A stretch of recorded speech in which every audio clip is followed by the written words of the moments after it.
இந்த கிளாஸ் வந்து Indian பாலிட்டியில் judiciary system பற்றி பார்க்க போகிறோம். ஜுடிஷியரி சிஸ்டத்தில் வந்து நம்ம சுப்ரீம் கோர்ட், ஹை கோர்ட், அதுக்கப்புறம் வந்து லோயர் கோர்ட்ஸ் அப்படின்னு சொல்லி ஜுடிஷியரியில் மொத்தம் 3 டிவிஷனாக இருக்குது. இதில் ஃபஸ்ட்டு வந்து நம்ம சுப்ரீம் கோர்ட்டை பற்றி பார்த்துருவோம். சுப்ரீம் கோர்ட்டுடைய ஆக்டிவிட்டீஸ் ப்ளஸ் அதில் அப்பாயிண்ட் ஆகக்கூடிய ஜட்ஜஸ், அவங்களுடைய ரோல் என்ன, அவங்களுடைய லிமிட்டேஷன்ஸ் என்ன, அவங்களுடைய ஜூரிஸ்டிக்ஷன்ஸ், அவங்களுடைய எது வரைக்கும் அவங்களுக்கு அதிகாரம் இருக்குது அப்படின்னு சொல்லி பார்க்குறது தான் இந்த கிளாஸ் சுப்ரீம் கோர்ட். இது நல்லா டீட்டெயிலாகவே பார்க்குறோம். இது வந்து பிலிம்ஸ் அண்ட் மெயின்ஸ் ரெண்டுக்குமே யூஸ் ஆகிற மாதிரி தான் வந்து இந்த கிளாஸ் இருக்குது. கம்ப்ளீட்டாக வந்து இந்த கிளாஸில் இருக்கக்கூடிய இந்த நோட்ஸ் மட்டுமே போதும், வேறு எதுவும் எக்ஸ்ட்ரா படிக்க தேவையில்லை. அவ்வளோ டீட்டெயிலாகவே வந்து எடுத்திருக்கேன் இந்த பாயிண்ட்ஸ் எல்லாமே. சரி, இப்போ நம்ம சுப்ரீம் கோர்ட்டை பார்க்குறதுக்கு முன்னாடி இதோடைய ஹயரார்கி, இதோடைய ஸ்ட்ரக்சர் வந்து பார்த்திங்க அப்படின்னா எப்படி இருக்குது. இப்போ அட் ப்ரெசன்ட் இப்போ இருக்கல வந்து நம்ம பார்த்திங்கன்னா சுப்ரீம் கோர்ட் இந்தியாவுக்குன்னு ஒரு court, highest court, all courts. இதை ஆல் கோர்ட்ஸ் கம்பேர் பண்ணும்போது இருக்குல்லையே ஹையஸ்ட் கோர்ட் எது அப்படின்னா சுப்ரீம் கோர்ட். அதுக்கு கீழே ஹை கோர்ட்ஸ் இருக்குது. ஒரு ஸ்டேட்டுக்குமே வந்து பார்த்திங்கன்னா ஹை கோர்ட். அதுக்கு கீழே டிஸ்ட்ரிக்ட் கோர்ட்ஸ் இருக்குது. அந்த ஒரு ஸ்டேட்டில் நிறைய டிஸ்ட்ரிக்ஸ் இருக்கும், அந்த டிஸ்ட்ரிக்கு ஒரு கோர்ட் இருக்குது. அந்த டிஸ்ட்ரிக்குள்ளே வந்து பார்த்திங்கன்னா லோயர் கோர்ட் அப்படின்னு சொல்லி சொல்லுவாங்க. இந்த லோயர் கோர்ட் வந்து பார்த்திங்கன்னா டிஸ்ட்ரிக்குள்ளே சில ரீஜன்ஸ், ஜோன் அந்த மாதிரி பிரிச்சிருப்பாங்க இல்லையா, மண்டலம் அப்படின்னு சொல்லி சொல்லுவாங்க இல்லையா, அந்த மாதிரி லோயர் கோர்ட்ஸ் அப்படின்னு சொல்லி சொல்லுவாங்க. அப்போ இந்தியாவில் வந்து பார்த்திங்கன்னா லோயர் கோர்ட், அதுக்கு மேலே டிஸ்ட்ரிக்ட் கோர்ட், அதுக்கு மேலே ஹை கோர்ட், அதுக்கு மேலே சுப்ரீம் கோர்ட். சுப்ரீம் கோர்ட்டுக்கு மேலே நம்ம எங்கேயுமே அப்பீல் போக முடியாது, இருக்கு இல்லையா. அதுதான் வந்து டாப் மோஸ்ட், அங்கே கொடுக்குற டிசிஷன் வந்து ஃபைனல். இது நம்மளுடைய கோர்ட் ஸ்ட்ரக்சருடைய ஹயரார்கி. இல்லை ஃபஸ்ட்டு வந்து சுப்ரீம் கோர்ட்டை இன்றைக்கி கிளாஸில் நம்ம பார்க்குறோம். இந்த சுப்ரீம் கோர்ட் இந்த செட்டப் இருக்குது பார்த்திங்களா, இது எப்போ இருந்து இருக்குது அப்படின்னு சொல்லி பார்த்திங்கன்னா பிரிட்டிஷ் கொண்டு வந்தது தான். பிரிட்டிஷ் பீரியட்லேயே வந்து பார்த்திங்கன்னா இதை வந்து ஃபெடரல் கோர்ட் அப்படின்னு சொல்லி சொல்லுவாங்க. இந்தியாவுக்குன்னு சொல்லி ஒரு கோர்ட் வேணும் அப்படின்னு சொல்லி ஃபெடரல் கோர்ட்டை வந்து கொண்டு வந்தாங்க. இதை என்ன சொல்கிறாங்க அப்படின்னா, இந்த பிரிட்டிஷ் பீரியடில் கொண்டு வந்தது பார்த்திங்கன்னா அதிலிருந்து பிரிட்டிஷ் கொண்டு வந்த அந்த ஃபெடரல் கோர்ட்லேருந்து அதோடைய ஸ்ட்ரக்சர் வந்து கொஞ்சம் கொஞ்சமாக அப்படியே சேஞ்ச் ஆகிட்டே வருது. ஏன்னா நம்மளுடைய இது பாலிட்டி படிக்கிற வரைக்கும் எதோட கம்பேர் பண்ணுவோம் அப்படின்னா யூஎஸோட கம்பேர் பண்ணுவோம், ப்ளஸ் வந்து பிரிட்டிஷோட கம்பேர் பண்ணுவோம் நம்ம. பட் இந்தியாவில் இருக்கக்கூடிய சுப்ரீம் கோர்ட் வந்து என்டையர்லி டிஃப்ரெண்ட். இந்த ரெண்டுலேருந்துமே வந்து கம்ப்ளீட்டாக வந்து டிஃபர் ஆனது தான்.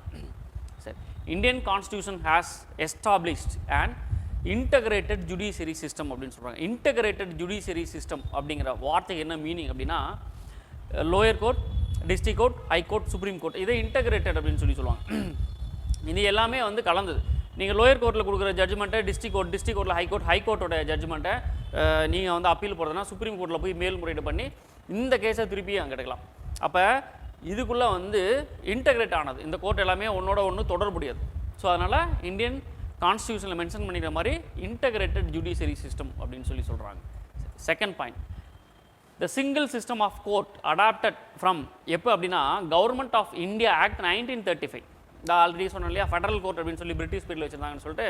அப்போ அந்த 1935 கவர்மெண்ட் ஆஃப் இந்தியா ஆக்டில் இருந்த அந்த சிங்கிள் சிஸ்டம் ஆஃப் கோர்ட்டை தான் வந்து நம்ம அடாப்ட் பண்ணியிருக்கோம் அப்படின்னு சொல்லி சொல்லுவாங்க. It enforces both central law as well as state laws. Central government சட்டத்திற்கு உட்பட்டது, ஸ்டேட் கவர்மெண்ட் சட்டத்திற்கு உட்பட்டது, ரெண்டுக்குமே சேர்ந்தது. ரெண்டையுமே சேர்த்து இங்கே வந்து நம்ம கேசஸ்க்கு அப்பீல் போகலாம். சரிங்களா. அப்போ ரெண்டு இதையுமே சேர்த்தது சுப்ரீம் கோர்ட் அப்படின்னு சொல்லி நம்ம வச்சுக்கலாம். சரி, the supreme court of India was inaugurated after இண்டிபெண்டன்ஸ்க்கு அப்புறமா நமக்குன்னு சொல்லி ஒரு சுப்ரீம் கோர்ட், அந்த ஃபெடரல் கோர்ட்டை வந்து என்ன சொல்கிறோம், சுப்ரீம் கோர்ட்டுன்னு சொல்லி என்ன பண்ணுறோம் அப்படின்னா, சுப்ரீம் கோர்ட்டுன்னு எப்போ இருந்து சொல்கிறோம், ஜனவரி 28, 1950 சொல்கிறோம். சரிங்களா. ஏன் அப்படின்னா இந்த ஃபெடரல் கோர்ட் அப்படிங்கிறது இங்கே சொன்ன மாதிரி கவர்மெண்ட் ஆஃப் இந்தியா ஆக்ட் 1935 கொண்டு வரப்பட்டது. இதை நம்ம வந்து ஜனவரி 28, 1950 சுப்ரீம் கோர்ட் அப்படின்னு சொல்லி நம்ம கொண்டு போகிறோம் இந்த ஃபெடரல் கோர்ட்டை. சரிங்களா. சரி, இது வந்து நம்ம சுப்ரீம் கோர்ட் வந்த ஒரு ஹிஸ்ட்ரி. சரி, இப்போ பக்காவாக நம்மளுடைய கான்ஸ்டியூஷனுக்குள்ளே வந்து இதை எப்படி எங்கே சொல்லியிருக்காங்க, மென்ஷன் பண்ணியிருக்காங்க. கான்ஸ்டியூஷன்லேயே வந்து நமக்கு ஒரு கோர்ட்டு வேணும் அப்படின்னு சொல்லியிருக்காங்களா? ஆனால் ஆமாம், it is in part 5. Part 5ல் ஆர்டிக்கல் 124 to 147 இதுக்குள்ளே 124லேருந்து 147க்குள்ளே இந்த சுப்ரீம் கோர்ட்டை பார்த்தின இதோடைய ஸ்ட்ரக்சர், ஜூரிஸ்டிக்ஷன், லிமிட்டேஷன்ஸ், அப்புறம் வந்து பார்த்திங்கன்னா பவர்ஸ், அதுக்கப்புறம் எந்தெந்த கேஸெல்லாம் டீல் பண்ணலாம், எப்படி ஜட்ஜஸ் அப்பாயின்ட் பண்ணுறாங்க, எப்படி ஜட்ஜஸை ரிமூவ் பண்ணுறாங்க, இது எல்லாமே இந்த ஆர்டிகல் 124லேருந்து 147க்குள்ளே உள்ளே வந்துடும். சரிங்களா? சரி, இதை பார்ட் 4ல் ஆர்டிகல்குள்ளே கான்ஸ்டியூஷனில் என்னென்னு மென்ஷன் பண்ணுறாங்க அப்படின்னா, நம்ம சுப்ரீம் கோர்ட்டை it is a independent court அப்படின்னு சொல்கிறாங்க. அதே மாதிரி இண்டிபெண்டன்ஸ் இது அதோட லிமிடேஷன்ஸ் நான் இப்போ சொன்னேன் இல்லையா, இண்டிபெண்டன்ஸ், ஜூரிஸ்டிக்ஷன், பவர், ப்ரொசீஜர், கோர்ட்டுடைய ப்ரொசீஜர்ஸ், இது எல்லாத்தையும் தான் நம்ம பார்க்க போகிறோம். இப்போ the parliament is also authorised to regulate தம்.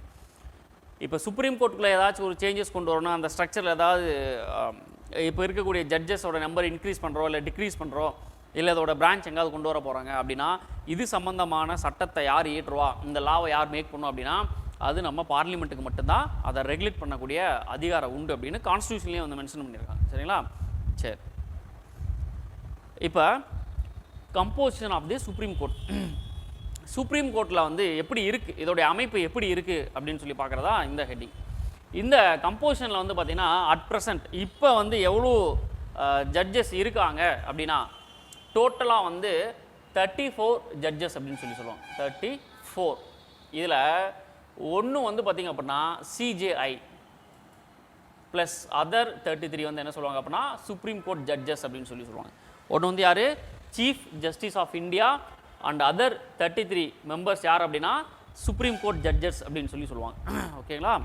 சரி, அப்போ டோட்டலாக கான்ஸ்டியூஷனில் நம்ம கான்ஸ்டியூஷனில் எவ்வளோ ஜட்ஜஸ் வரைக்கும் நம்ம அப்பாயின்ட் பண்ணலாம் அப்படின்னா 34 ஜட்ஜஸ் வரைக்கும் அப்பாயின்ட் பண்ணலாம் அப்படின்னு சொல்லி அட் ப்ரெசன்ட் இப்போ நம்ம பார்க்குற 2021 34 ஜட்ஜஸ் வரைக்கும் இருக்கலாம். இதுக்கு மேலே ஜட்ஜஸ் அப்பாயின்ட் பண்ணலான்னா பண்ண முடியாது. 34க்குள்ளே தான் இருக்கணும். இப்போ நம்ம பார்க்கக்கூடிய இந்த வீடியோ பார்க்கக்கூடிய இப்போ கரண்ட் டேட் வரைக்கும் பார்த்தீங்கன்னா 27 ஜட்ஜஸ் இருக்காங்க. சீட்டு வந்து 34 வரைக்கும் இருக்குது, ஆனால் 27 தான் அப்பாயின்ட் பண்ணியிருக்காங்க. இன்னும் அவங்க எவ்வளோ பேர் அப்பாயின்ட் பண்ணலாம், இன்னும் ஒரு 7 பேர் வரைக்கும் அப்பாயின்ட் பண்ணிக்கலாம். இன்க்ளூடிங் சிஜிஐயோட இப்போ 27 பேர் இருக்காங்க. ஏன்னா அவங்க ஒருத்தருக்கான அந்த ரிட்டையர்மெண்ட் பீரியட் வந்து பார்த்திங்கன்னா மாறிட்டே இருக்கும். இம்மீடியட்டாக ஒரு ஆள் அப்பாயின்ட் பண்ணிடுவாங்க அப்படின்னா அது கொஞ்சம் டைம் எடுக்கும். ஸோ அந்த கேப் தான் வந்து 27 இப்போ அட் ப்ரெசன்ட். சரி, அப்போ மொத்தமாக எவ்வளோ ஸ்ட்ரென்த் இருக்குது அப்படின்னு சொல்லி கேட்டாங்கன்னா 34 including chief justice of India. அவர் இல்லாமல் 33 அதர் ஜட்ஜஸ் வரைக்கும் இருந்துக்கலாம் அப்படின்னு சொல்கிறாங்க. சரி, இந்த ஸ்ட்ரென்த்து யார் இன்க்ரீஸ் பண்ணால் எப்படி இன்க்ரீஸ் பண்ணாங்கன்னு பாருங்கள். In 2019 the centre notified increase the number of supreme court judges from 31 to 34. அப்போ 31 இருந்ததை 34 இன்க்ரீஸ் பண்ணிடுறாங்க. ஏன் அப்படின்னா பாப்புலேஷன் அதிகமாகிட்டே போக போக கேசஸ் எப்படி இருந்தாலும் இன்க்ரீஸ் ஆகிட்டே வரும். கேசஸ் இன்க்ரீஸ் ஆகும்போது என்ன அப்படின்னா நமக்கு ஜட்ஜஸுடைய தேவை அதிகமாகிட்டே வரும். அப்போ நம்ம அந்த ஃப்யூச்சருக்கு தகுந்த மாதிரி என்ன ஆகணும் அப்படின்னா பார்லிமெண்ட்லேயும் சில ஜட்ஜஸுடைய நம்பர்ஸை வந்து இன்க்ரீஸ் பண்ணிகிட்டே வருவாங்க. சரிங்களா? அப்படி வந்தது தான் இந்த 2019 வந்து 34 ஜட்ஜஸ் 31 இருந்ததை 34 மாற்றுறாங்க, including chief justice of India. நம்ம வந்து மேலே பார்க்குறது. சரி, இந்த எனாக்ட்மெண்ட் ஆஃப் சுப்ரீம் கோர்ட் இந்த நம்பர் ஆஃப் ஜட்ஜஸ் இருக்கு இல்லையா, இதை வந்து அமெண்ட்மெண்ட் மூலியமாக தான் கொண்டு வருவாங்க. 2019 ஒரு சேஞ்சஸ் கான்ஸ்டியூஷனில் ஒரு சேஞ்சஸ் கொண்டு வரோம் அப்படின்னா ஒரு நம்பர் ஆஃப் ஜட்ஜஸை வந்து நம்ம இன்க்ரீஸ் பண்ணுறோம் அப்படின்னா த்ரூ அமெண்ட்மெண்ட் ஆக்ட் மூலியமாக தான் கொண்டு வர முடியும் அப்படின்னு சொல்கிறாங்க. சரி, இந்த சுப்ரீம் கோர்ட் உருவான பொழுது அந்த 1950 சொன்னோம் இல்லையா, அந்த காலகட்டத்தில் எவ்வளோ பேர் இருந்தாங்க அப்படின்னா டோட்டலாக வந்து பார்த்திங்கன்னா 8 ஜட்ஜஸ் தான் இருந்திருக்காங்க. சரிங்களா? 7 + 1 ஒரு chief justice of India plus 7 other judges இருந்திருக்காங்க. எப்போ 1950. இப்போ 2021 எவ்வளோ இருக்காங்க அப்படின்னா 34. 8லிருந்து 34 மாறி இருக்கு. சரி, இந்த பார்லிமெண்ட்டில் வந்து பார்த்திங்கன்னா இந்த 8லிருந்து எப்படி 34 கொண்டு வந்திருக்காங்க அப்படிங்கிறது 1956 என்ன பண்ணுறாங்க, 1950 8, 56 10 மாற்றுறாங்க, 60 13, 1977 17, 86 25, 2008 பாருங்கள் 30, 2019 31. எப்படி இன்க்ரீஸ் பண்ணிகிட்டே வந்திருக்காங்க ஜட்ஜஸுடைய நம்பர்ஸை. சரிங்களா? 2019 ஆக்சுவலாக வந்து பார்த்திங்கன்னா 31 to 34 கொண்டு வந்திருக்காங்க ஜட்ஜஸுடைய நம்பர்ஸ். சரி, நமக்கு சிம்பிளாக தெரிய வேண்டியது டிஎன்பிசி லெவலில் யூபிஎஸ்சி லெவலெலாம் கேட்க மாட்டான். டிஎன்பிசி லெவலில் பார்த்திங்க அப்படின்னா டோட்டலாக வந்து 34 ஜட்ஜஸ் இருக்காங்க, அவ்வளோ இன்க்ளூடிங் சிஜிஐ. இந்த அளவுக்கு நம்ம தெரிஞ்சால் போதும். சரி, இப்போ இந்த ஜட்ஜஸுடைய அப்பாயின்மெண்ட்ஸை பார்த்துருவோம். ஜட்ஜஸை வந்து யார் அப்பாயின்ட் பண்ணணும் அப்படின்னா ஜென்ரலாக ஒரே ஒரு வார்த்தை நம்ம சொல்லிடலாம், பிரசிடென்ட் வந்து அப்பாயின்ட் பண்ணுறாரு அப்படின்னு சொல்கிறாங்க. சரி, அப்போ சுப்ரீம் கோர்ட் ஜட்ஜஸ் எல்லாருமே including CGI and other judges எல்லாத்தையுமே யார் அப்பாயின்ட் பண்ணுறா அப்படின்னா பிரசிடென்ட் வந்து அப்பாயின்ட் பண்ணுறாரு அப்படின்னு சொல்கிறாங்க. இங்கே பாருங்கள், சீஃப் ஜஸ்டிஸ் அதாவது சிஜேஐ இவர் இந்த சிஜே இருக்கார் இல்லையா, இவர் தான் எல்லா ஜட்ஜஸ்க்கும் ஜட்ஜு அப்படின்னு சொல்லலாம். இஸ் அப்பாயிண்டட் பை பிரசிடென்ட், இங்கே ஒரு வார்த்தை ரொம்ப முக்கியம், after consultation with such other judges அப்படின்னு சொல்கிறாங்க. அப்போ சீஃப் ஜஸ்டிஸ் ஆஃப் இந்தியாங்கிறது ஒரு நம்பர், அது போக எவ்வளோ பேர் இருக்காங்க, 33 பேர் இருக்காங்க. இந்த சிஜிஐ அப்பாயின்ட் பண்ணணும் அப்படின்னா பிரசிடென்ட் என்ன பண்ணனு, கன்சல்டேஷன் யாரோட கன்சல்ட் பண்ணனு, இந்த அதர் 33 ஜட்ஜஸோட கன்சல்ட் பண்ணி இவர் என்ன பண்ணலாம், ஒரு சிஜிஐயை வந்து அப்பாயின்ட் பண்ணலாம் அப்படின்னு சொல்கிறாங்க. இந்த சிஜிஐ அப்பாயின்ட் பண்ணுறதுக்கு இவங்கள கன்சல்ட் பண்ணுறாங்க. Consultation with such other judges of supreme court and high courts as he deems necessary. சரிங்களா, அவருடைய ஒப்பீனியனை வாங்கி நீங்கள் பண்ணணும்னு சொல்கிறாங்க. இந்த 33 ப்ளஸ் வந்து ஹைகோர்ட்டுடைய ஜட்ஜஸ், எவ்வளோ ஹைகோர்ட்ஸ் இருக்கோ அவ்வளோ ஹைகோர்ட்ஸுடைய ஜட்ஜஸ், இதுதான் வந்து அப்பாயின்மெண்ட்டுக்கான ஒரு ப்ரொசீஜர். சரி, the other judges are appointed by president. Other ஜட்ஜஸ்மே வந்து பிரசிடென்ட் தான். யார், இந்த 33 தான் அதர் ஜட்ஜஸ். இவங்களை எப்படி அப்பாயின்ட் பண்ணுறாங்க அப்படின்னா by president after consultation with the chief justice and such other judges of supreme court and high courts அப்படின்னு சொல்கிறாங்க. அப்போ இவருக்கு இந்த 33 ஜட்ஜஸ் ப்ளஸ் ஹைகோர்ட் ஜட்ஜஸ், இந்த 33 மெம்பர்ஸுக்கு இந்த சிஜிஐ ப்ளஸ் இந்த ஹைகோர்ட்டில் இருக்கிற ஜட்ஜஸ். அப்போ அப்படி இன்டகிரேட் ஆனதா இந்த high court and supreme court judges கன்சல்டேஷனோட தான் வந்து என்ன பண்ணுறாரு, ரெஃபர் பண்ணி ஒரு ஆளாக வந்து சிஜிஐயாகவும் இல்லை அதர் ஜட்ஜஸாகவும் கொண்டு வராங்க. சரி, the consultation with the chief justice obligatory in case of appointment of a judges other than chief justice அப்படின்னு சொல்கிறாங்க. சரிங்களா, ஆப்ளிகேஷன் அப்படின்னா என்னது, மறுக்க முடியாது ஆனால் செய்யணும். எனக்கு ஒரு ஆப்ளிகேஷன் இருக்குது அப்படின்னா இதை வந்து கண்டிப்பாக நீங்கள் வந்து செஞ்சு கொடுக்கணும். அதை வந்து நம்ம பொலைட்டாக சொல்கிறோம். ஹெல்ப்புன்னு கேட்டு போயிட்டா அந்த ஹெல்ப்பை கண்டிப்பாக செஞ்சாகணும். அதுக்கு பேர் தான் வந்து ஆப்ளிகேஷன் அப்படின்னு சொல்கிறோம். இதை வந்து நம்ம கொஞ்சம் டீட்டெயிலாக பார்த்துருவோம். இந்த கன்சல்டேஷன் அப்படிங்கிற வார்த்தையை வந்து நிறைய கேசஸ் கொண்டு வராங்க. அப்படி என்ன கன்சல்டேஷன், எப்படியெல்லாம் வந்து கன்சல்ட் பண்ணி ஒரு ஜட்ஜஸை வந்து அப்பாயின்ட் பண்ணுறாங்க அப்படின்னு சொல்லி பார்த்துருவோம்.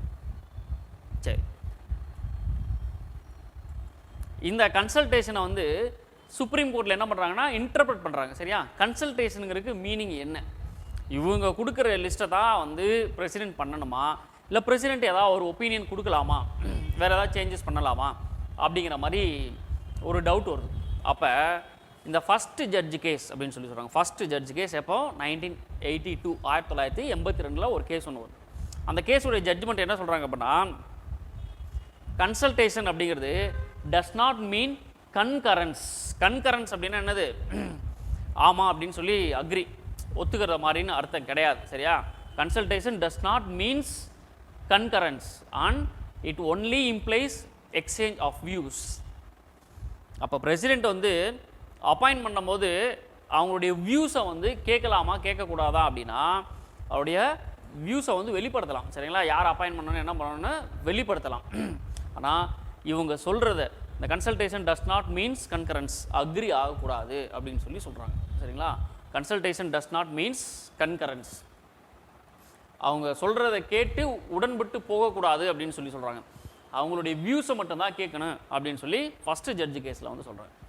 செகண்ட் ஜட்ஜ் கேஸில் என்ன சொல்கிறாங்க அப்படின்னா, the court reverse the early judgement.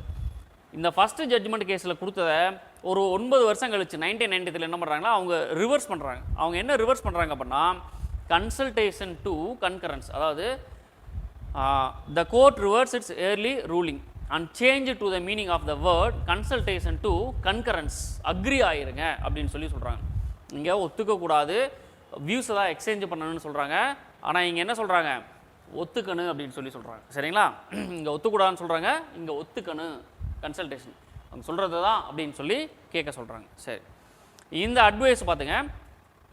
The advice இந்த கன்கரன்ஸில் வந்து த அட்வைஸ் டெண்டட். சரிங்களா, டெண்டட் அப்படின்னா வந்து நாட் டஃப், அதாவது ரொம்ப இதாக சொல்லாமல் அப்படி நாசுக்காக சொல்கிறது அப்படின்னு சொல்லி சொல்லுவாங்க.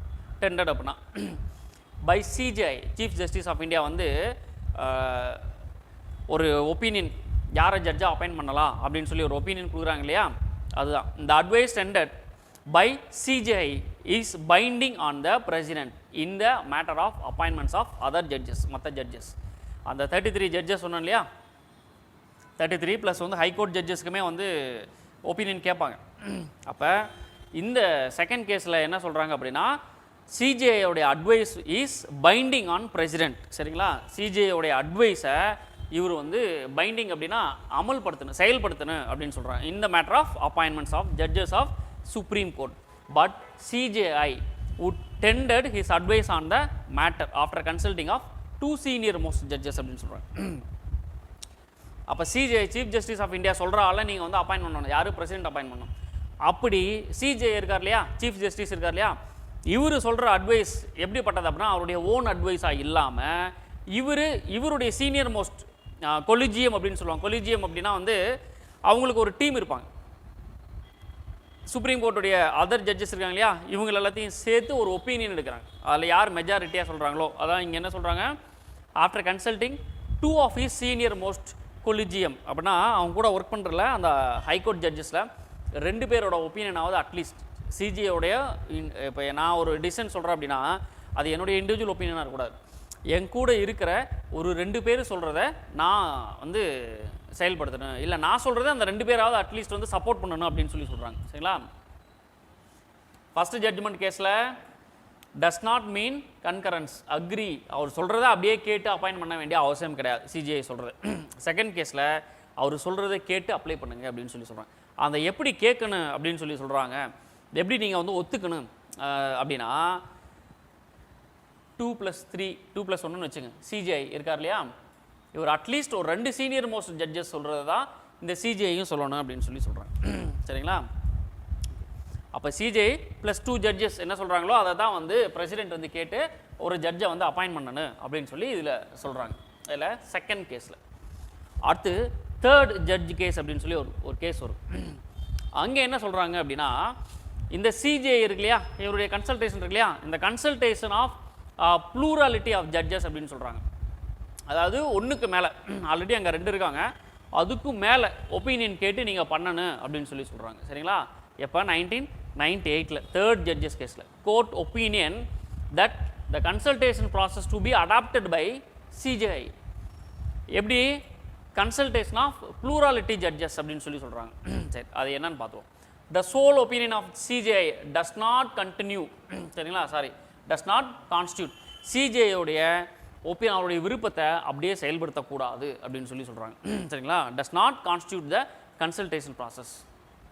அப்போ என்ன சொல்லணும், he should consult a collegium அப்படின்னு சொல்கிறாங்க. சரிங்களா,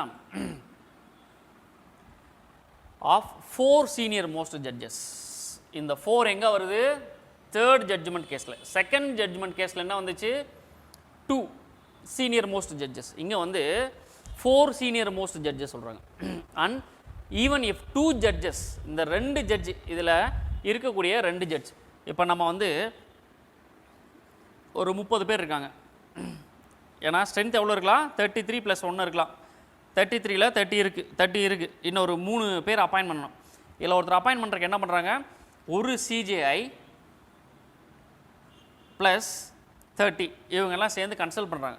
கன்சல்ட் பண்ணி என்ன பண்ணுறாங்க, ப்ளூராலிட்டி, சரிங்களா, மெனி ஒப்பீனியன்ஸ் வந்து கொடுக்கணும் அப்படின்னு சொல்கிறாங்க. இதில் என்ன கண்டிஷன் வைக்கிறாங்க அப்படின்னா அட்லீஸ்ட் அந்த கொலிஜியமில் வந்து 4 ஜட்ஜஸ் வந்து ஒப்பீனியன் கொடுக்கணும்னு சொல்கிறாங்க. கூட இன்னொரு கண்டிஷன் என்ன வைக்கிறாங்க அப்படின்னா ஏதாவது ஒரு 2 ஜட்ஜு, சரிங்களா, ஏதாவது ஒரு 2 ஜட்ஜு வந்து ஆப்போசிட் ஒப்பீனியனாக இருக்காங்க அப்படின்னா அதை அந்த ரெக்கமெண்ட் பண்ணக்கூடாது அப்படின்னு சொல்கிறாங்க.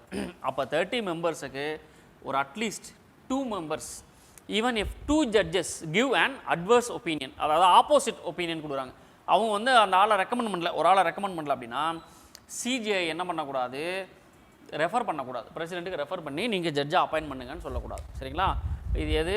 இந்த தேர்ட் ஜட்ஜ்மெண்ட் கேஸ். நல்லா ஞாபகம் வச்சுங்க. இப்போ இதுதான் அட் ப்ரெசண்ட்டாக இருக்குது. என்ன சிஸ்டம் இருக்குது அப்படின்னா இந்த கொலிஜியம் அப்படிங்கிற சிஸ்டம் இருக்குது. சரிங்களா, இந்த இதில் என்ன சொல்கிறாங்க அப்படின்னா சீனியர் மோஸ்ட் ஜட்ஜஸ் அப்படின்னா சிஜிஐ ப்ளஸ் அதர் ஜட்ஜஸ் இவங்கெல்லாம் சேர்ந்து என்ன பண்ணுறாங்க, ஒப்பீனியன் எடுக்கிறாங்க. அந்த ஒப்பீனியன்லேயே அட்லீஸ்ட் 4 பேர் சொல்கிற ஒப்பீனியனை தான் சிஜிஐ கொண்டு வரணும். அல்லது என்ன சொல்கிறாங்க அப்படின்னா 2 பேர் ரிவர்ஸ் ஆகிட்டாங்க, நம்ம எடுக்கக்கூடிய டெசிஷனுக்கு அவங்க வந்து ஓகே சொல்கிறாங்க, ஓகே சொல்லலை, அதெல்லாம் மேட்டர் கிடையாது. ஆனால் ஆப்போசிட்டாக இறங்கிட்டாங்கன்னு வச்சுங்களேன், ஒரு 2 பேர் ஆப்போசிட்டாக இறங்கிட்டாங்க அப்படின்னா அதை ரெக்கமெண்ட் பண்ணக்கூடாது. 4 பேர் சப்போர்ட்டாக இருக்கணும், ப்ளஸ் 2 பேர் அப்போஸாக இருக்கக்கூடாது. சரிங்களா? 2 பேர் வந்து எந்த ஒப்பீனியன் சொல்லினாலும் பரவாயில்ல, ஆனால் அப்போஸ் பண்ணக்கூடாது அந்த மெம்பரை. அப்போ இந்த ரெக்கமெண்டேஷன் இருக்குது பார்த்தீங்களா, ரெக்கமெண்டேஷன் பை அதர் ஜட்ஜஸ் கண்டிப்பாக வேணும். சிஜிஐ மட்டும் நினச்சா, பிரசிடென்ட் மட்டும் நினச்சா ஒரு ஆளை ஜட்ஜை அப்பாயின்ட் பண்ணலாமானா பண்ண முடியாது. சரிங்களா?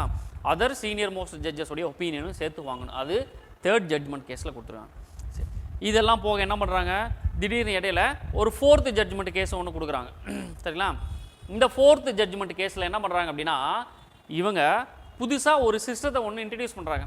என்ன அப்படின்னா 2015 என்ஜேஏசி அப்படின்னு ஒரு ஆர்கனைசேஷனை வந்து கிரியேட் பண்ணுறாங்க. அது என்ன அப்படின்னா national judicial appointments commission act அப்படின்னு சொல்லி ஒரு புது சட்டத்தை கொண்டு வராங்க.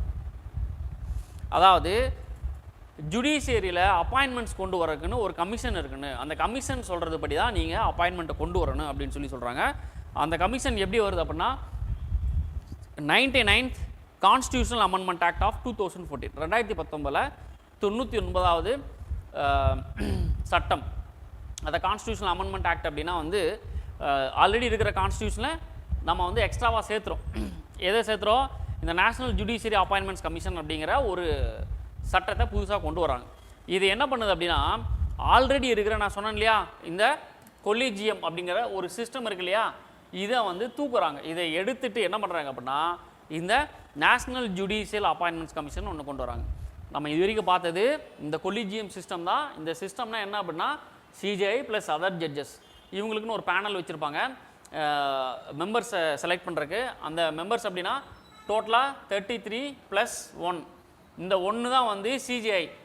இவர் தான் ரெக்கமெண்ட் பண்ணுற இடத்துல இருக்கார். யாருக்கு? பிரசிடெண்ட்டுக்கு. இவர் பிரசிடெண்ட்டுக்கு ரெக்கமெண்ட் பண்ணுற இடத்துல இருக்கார். அப்போ இவருக்கு என்ன பண்ணணும், இந்த 33 மெம்பர்ஸ்லேருந்து ஒரு இந்த கொலிஜியம் சிஸ்டம் வைக்கிறாங்க. அந்த சிஸ்டம் எப்படி இருக்குது அப்படின்னா எவ்வளோ மெம்பர்ஸ் இருக்காங்க அப்படிங்கிறத விட இந்த 33 பேருமே 33னா ஃபில் ஆயிரும். ஒரு 30 இருக்குது ப்ளஸ் வேகன்சி 3 இருக்குது, இதெல்லாம் ஃபில் பண்ணணும் அப்படின்னா இந்த 30 இருக்கு இல்லையா, இந்த 30 இவங்க என்ன சொல்கிறாங்க அப்படின்னா 4 ஜட்ஜஸ் ஓகே பண்ணணும், அல்லது ப்ளஸ் 2 ஜட்ஜஸ் யாரா ப்ளூராலிட்டி 2 பேர் வந்து அப்போஸ் பண்ணக்கூடாதுன்னு சொல்லி சொல்கிறாங்க. சிங்கிளாக இருந்துச்சுன்னா ஓகே, டபுளாக இருக்குதுன்னு வச்சுங்களேன் 2 மெம்பர்ஸ் வந்து அதை அக்செப்ட் பண்ணல. இவங்க கொடுக்குற ஒரு ரெக்கமெண்டேஷனை ஃபார் எக்ஸாம்பிள் ஏ அப்படிங்கிற பர்சனை 4 பேர் அக்செப்ட் பண்ணுறாங்க, 2 பேர் வந்து அக்செப்ட் பண்ணல. அப்போ இந்த ஏ வந்து சிஜிஐ வந்து பிரசிடென்ட் ரெக்கமெண்ட் பண்ணுவாரானா பண்ண மாட்டார். இப்போ 4 பேர் ஓகே, இந்த இடத்துல ஒருத்தர் தான் வேண்டாம் அப்படின்னு சொல்லி சொல்கிறார். அப்போ இந்த ஏ வந்து சிஜிஐ ரெக்கமெண்ட் பண்ணுவாரானா ரெக்கமெண்ட் பண்ணுவார். இதுதான் ப்ரொசீஜர். இதுதான் அந்த கொலிஜியம் சிஸ்டம் அப்படின்னு சொல்கிறாங்க. இதை ரீப்ளேஸ் பண்ணி புதுசாக ஒரு ஆக்ட் ஒன்று கொண்டு வராங்க. அந்த அப்பாயின்மெண்ட்ஸ் கமிஷன் ஒன்று வருது. இந்த கமிஷன் என்ன பண்ணுது அப்படின்னா சுப்ரீம் கோர்ட் அண்ட் ஹைகோர்ட் ஜட்ஜஸுடைய அப்பாயின்மெண்ட்டில் இவங்க தான் வந்து அப்பாயின்ட் பண்ணுவாங்க அப்படின்னு சொல்லி சொல்கிறாங்க. எகெயின் இது வந்த உடனே என்ன பண்ணுறாங்க அப்படின்னா இந்த அமெண்ட்மெண்ட் ஆக்ட் முக்கியம். 99th அமெண்ட்மெண்ட் ஆக்ட் 2014 ஆர்டிகல் 124 ஏ சப்டிவிஷன் 4th ஜட்ஜ்மெண்ட். இது நேராக வந்து என்னது, இது மேலே கேஸ் போகிறாங்க. எது மேலே? இந்த நியூவாக வந்து ஆக்ட் மேலே என்னது சுப்ரீம் கோர்ட்டில் ஒரு கேஸ் ஒன்று ஃபைல் பண்ணுறாங்க. அந்த ஃபைல் படி என்ன பண்ணுறாங்க அப்படின்னா இந்த 99th கான்ஸ்டியூஷனல் அமெண்ட்மெண்ட் ஆக்ட் இருக்கு இல்லையா, இந்த என்ஜேஏசி, இதை என்ன பண்ணுறாங்க அப்படின்னா இட் இஸ் அன் அன்கான்ஸ்டியூஷனல் அப்படின்னு சொல்லி சொல்கிறாங்க. இந்தியன் கான்ஸ்டியூஷன் சொல்லி டிஃபைன் பண்ணும்போது இந்த மாதிரி எந்த சிஸ்டமும் கிடையாது. இதை வந்து யார் அப்பாயின்ட் பண்ணுறா? பிரசிடென்ட் அப்பாயின்ட் பண்ணுறாரு, consultation with CGI and other judges அப்படின்னு சொல்லி ஆல்ரெடி கான்ஸ்டியூஷனல் மென்ஷன் பண்ணியிருக்கு. இது எப்படி நீங்கள் மாற்றலாம், இதை மாற்றி நீங்கள் எப்படி புதுசாக ஒரு சட்டத்தை கொண்டு வரலாம் அப்படின்னு சொல்லி கோர்ட் என்ன பண்ணுது, it is a unconstitutional and void அப்படின்னு சொல்கிறாங்க. இது செல்லாது அப்படின்னு சொல்லி சொல்கிறாங்க. எதை? இந்த நேஷனல் ஜுடிஷியரி அப்பாயின்மெண்ட்ஸ் கமிஷன் செல்லாது அப்படின்னு சொல்லி 2015 ஒரு கேஸ் கொடுத்துட்றாங்க. சரி, அப்போ எப்படி நீங்கள் அப்பாயின்ட் பண்ணுவீங்க அப்படின்னு கேட்டால் ஆல்ரெடி இருக்கக்கூடிய அந்த கொலீஜியம் சிஸ்டம் இருக்கு இல்லையா, அதுதான் எகெயின் ஆப்ரேட்டிவ் அப்படின்னு சொல்கிறாங்க. அப்போ நமக்கு 3rd ஜட்ஜ்மெண்ட்டில் என்ன சொல்லிடுறாங்களோ ஸ்டில் அதுபடி தான் இன்னும் வரைக்கும் அப்பாயின்ட் பண்ணணும் அப்படின்னு சொல்லி சொல்கிறாங்க. ஏன் அப்படின்னா இந்த கோர்ட் இந்த இதைப்படி என்ன சொல்கிறாங்கன்னா அந்த சட்டத்தின்படி நீங்கள் ஜுடிஷியரியோட இண்டிபெண்டன்ஸில் தலையிடுறீங்க. யாரை? பார்லிமெண்ட்டை. எங்களுக்குன்னு இண்டிபெண்டன்ட் இருக்குது, யாருமே தலையிட முடியாது, அதில் நீங்கள் தலையிடுறீங்க அப்படின்னு சொல்லி ஒப்பீனியன் கொடுக்குறாங்க. சரிங்களா? சரி, அப்போ ஆல்ரெடி இருக்கிற மாதிரி 4 ஜட்ஜஸ் வந்து ஓகே பண்ணணும். ஒரு ஜட்ஜு ஒரு பர்சன் வந்து சுப்ரீம் கோர்ட் ஜட்ஜாக இருக்கணும் அப்படின்னா 4 பேர் அந்த கொலிஜியம் சிஸ்டம்லேருந்து 4 பேர் ஓகே பண்ணணும். 2 பேர் அப்போஸ் பண்ணக்கூடாது. சரியா? யாராவது ஒரு ஆள் அப்போஸ் பண்ணிக்கலாம், 2 பேர் அப்போஸ் பண்ணக்கூடாது அப்படின்னு சொல்கிறாங்க. ப்ளூரலாக வந்து எகெயின்ஸ்டாக இருக்கக்கூடாது இவருடைய அப்பாயின்மெண்ட்ஸ்க்கு. அப்போ ஆல்மோஸ்ட் வந்து பார்த்திங்கன்னா எல்லாருமே ஓகே தான் சொல்லுவாங்க, யாரும் எகெயின்ஸ்டாலாம் போக மாட்டாங்க. சரி, இப்போ நமக்கு வந்து ஜட்ஜ்மெண்ட்ஸ் படி இந்த கான்ட்ரவர்சி ஓவர் கன்சல்டேஷன் அப்படிங்கிறது என்னென்னு புரிஞ்சிருச்சு. அப்போ பிரசிடெண்ட் ஒரு ஜட்ஜை அப்பாயின்ட் பண்ணலாம் after consultation with CGI and other judges. அந்த கன்சல்டேஷன் எப்படி இருக்குன்னு 4 சீனியர் மோஸ்ட் ஜட்ஜஸ் வந்து அக்செப்ட் பண்ணணும். இன்னொன்று வந்து பார்த்தீங்கன்னா அவருடைய ஒப்பீனியன் சிஜிஐ ஒப்பீனியன் ஒன்றா இருக்கணும். அதே மாதிரி 2 சீனியர் மோஸ்ட் ஜட்ஜஸ் வந்து அப்போஸ் பண்ணக்கூடாது. இவ்வளோதான், சிம்பிள். சரி, நெக்ஸ்ட் வந்து குவாலிஃபிகேஷன் ஆஃப் ஜட்ஜஸ். ஜட்ஜஸுடைய குவாலிஃபிகேஷன் என்னவா இருக்கும் அப்படின்னா, இது ரொம்ப தூரம் டீட்டெயிலெலாம் போக தேவையில்லை. இந்த இடத்துல பாருங்கள், இந்த ஒரு 3 கண்டிஷன் மட்டும் நமக்கு தெரிஞ்சால் போதும். ஏ ஜட்ஜ் ஆஃப் ஹைகோர்ட், ஹைகோர்ட்டில் அவர் ஜட்ஜாக இருந்திருக்கணும். எவ்வளோ வருஷம் அவர் ஜட்ஜாக இருந்திருக்குன்னா 5 இயர்ஸ். 5 வருஷம் ஹைகோர்ட் ஜட்ஜாக இருந்திருக்கணும். அப்படி இல்லை அப்படின்னா 10 வருஷம் அட்வொகேட்டாக இருந்திருக்கணும். சரிங்களா? 10 இயர்ஸ். 10 இயர்ஸ் வந்து இவர் ஹைகோர்ட்டுடைய அட்வொகேட்டாக இருந்திருக்கணும். ஜட்ஜுனா 5 வருஷம், அட்வொகேட் அப்படின்னா 10 வருஷம். அடுத்து அப்படி இந்த 2 கண்டிஷன்லையுமே இல்லை அப்படின்னா இவர் வந்து ஒரு இம்பார்ட்டண்டான ஜூரிஸ்டிக், அதாவது பிரசிடென்ட்டுடைய சட்டம் வல்லுநர் அப்படின்னு சொல்லுவாங்க. சரிங்களா? எமினன்ட் பர்சன் அப்படின்னு சொல்கிறாங்க இல்லையா, அந்த மாதிரி ஒரு சட்ட வல்லுநராக இருந்திருக்கணும் அப்படின்னு சொல்கிறாங்க. ஃபஸ்ட்டு இவர் சிட்டிசனாக இருக்கணும், அல்லது 5 வருஷம் ஹைகோர்ட்டில் ஜட்ஜாக இருந்திருக்கணும், இல்லை 10 வருஷம் அட்வொகேட்டாக இருந்திருக்கணும்.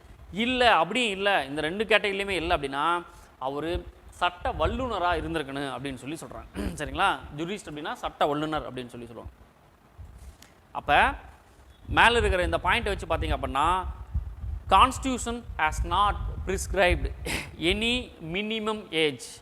நீங்கள் ஜட்ஜ் ஆகிறதுக்கு மினிமம் ஏஜ் அப்படின்னு சொல்லி எதையுமே அவங்க செட் பண்ணலை.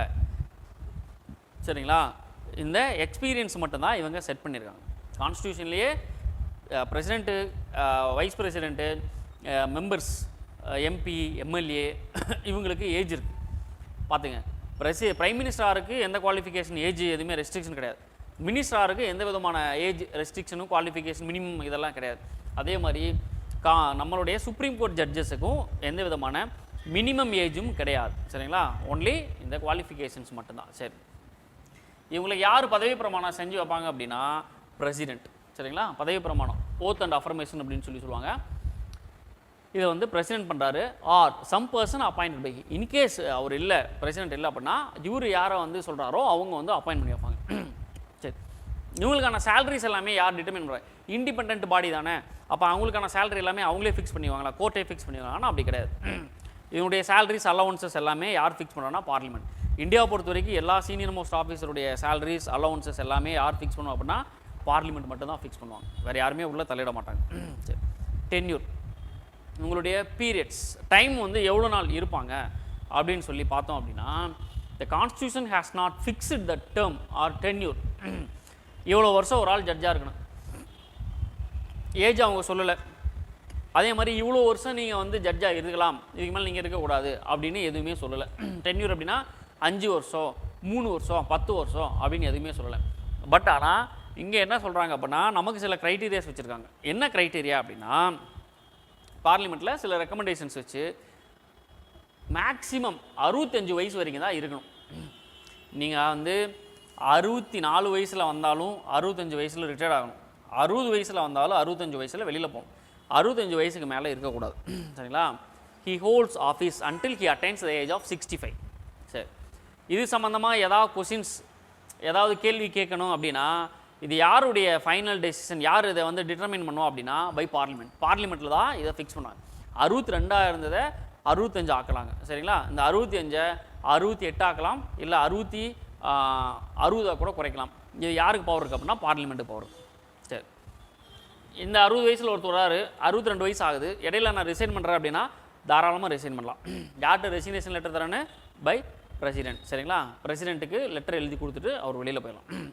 அல்லது he can remove from his office, அவரை வேலையை விட்டு தூக்கலாம். அந்த வேலையை விட்டு தூக்குற அதிகாரம் யாருக்கு இருக்குது அப்படின்னா by president on the recommendation of parliament. Parliament recommend பண்ணி பிரசிடென்ட் கிட்ட சொல்லுவாங்க ஓகே இவரை தூக்கலாம். ஏன்னா இவர் மேலே வந்து ஒருத்தர் சிஜிஐயை வந்து நம்ம தூக்குறோம், இல்லை ஹைகோர்ட் ஜட்ஜஸ் தூக்குறோம் அப்படின்னா அதுக்கு சில ப்ரொசீஜர் இருக்குது பார்லிமெண்ட்டில், சரிங்களா? அந்த ப்ரொசீஜர் படி தான் ரிமூவ் பண்ண முடியும். நம்மளாம் வந்து ரிமூவ் பண்ணுறோம் அப்படின்னா என்ன கண்டிஷனில் ரிமூவ் பண்ணுவோம்?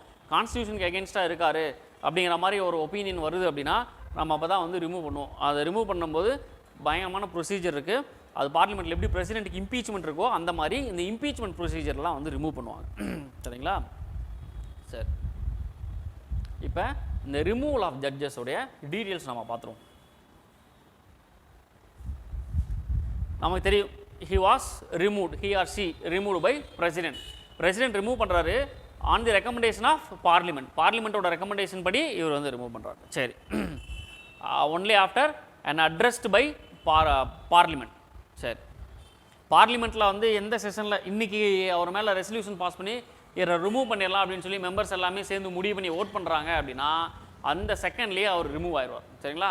அதுக்குன்னு ஒரு 4 நாள் 5 நாள் அதுக்கப்புறமா லேட்டராக கொடுக்கலாம், அது வரைக்கும் நீங்கள் வந்து ஜட்ஜாக இருங்க அப்படின்லாம் உட்கார வைக்க விட மாட்டாங்க, இம்மீடியட்டாக வெளியே போயிடுவார். சரி, இந்த பார்லிமெண்ட்டில் என்ன ப்ரொசீஜர் இருக்குது, இந்த பார்லிமெண்ட் எப்படி ரிமூவ் பண்ணுது அப்படின்னா supported by special majority of each house of parliament. Each house of parliament அப்படின்னா லோக்சபா, ராஜ்யசபா. லோக்சபாவில் இவர் மேலே ரிமூவ் பண்ணுறதுக்கான ப்ரொசீஜரை நீங்கள் வந்து ப்ராசஸ் பண்ணுறீங்க அப்படின்னா இங்கே ஸ்பெஷல் மெஜாரிட்டி பாஸ் ஆகி லோக்சபா போய் அங்கேயே ஸ்பெஷல் மெஜாரிட்டி போகணும், அல்லது லோக்சபாவில் இனிஷியேட் பண்ணால் ராஜ்யசபாலையும் பாஸ் ஆகி பிரசிடென்ட்டுடைய டேபிளுக்கு போகும், சரிங்களா? இந்த ஸ்பெஷல் மெஜாரிட்டி அப்படின்னா என்ன அப்படின்னா இதை ஸ்பெஷல் மெஜாரிட்டி என்ன சொல்கிறாங்கன்னா 2/3 மெம்பர்ஸ் present and vote அப்படின்னு சொல்லி சொல்கிறாங்க. a majority of the total membership of the house and majority of not less than 2/3, not less than 2/3 members present and vote அப்படின்னு சொல்லி சொல்கிறாங்க.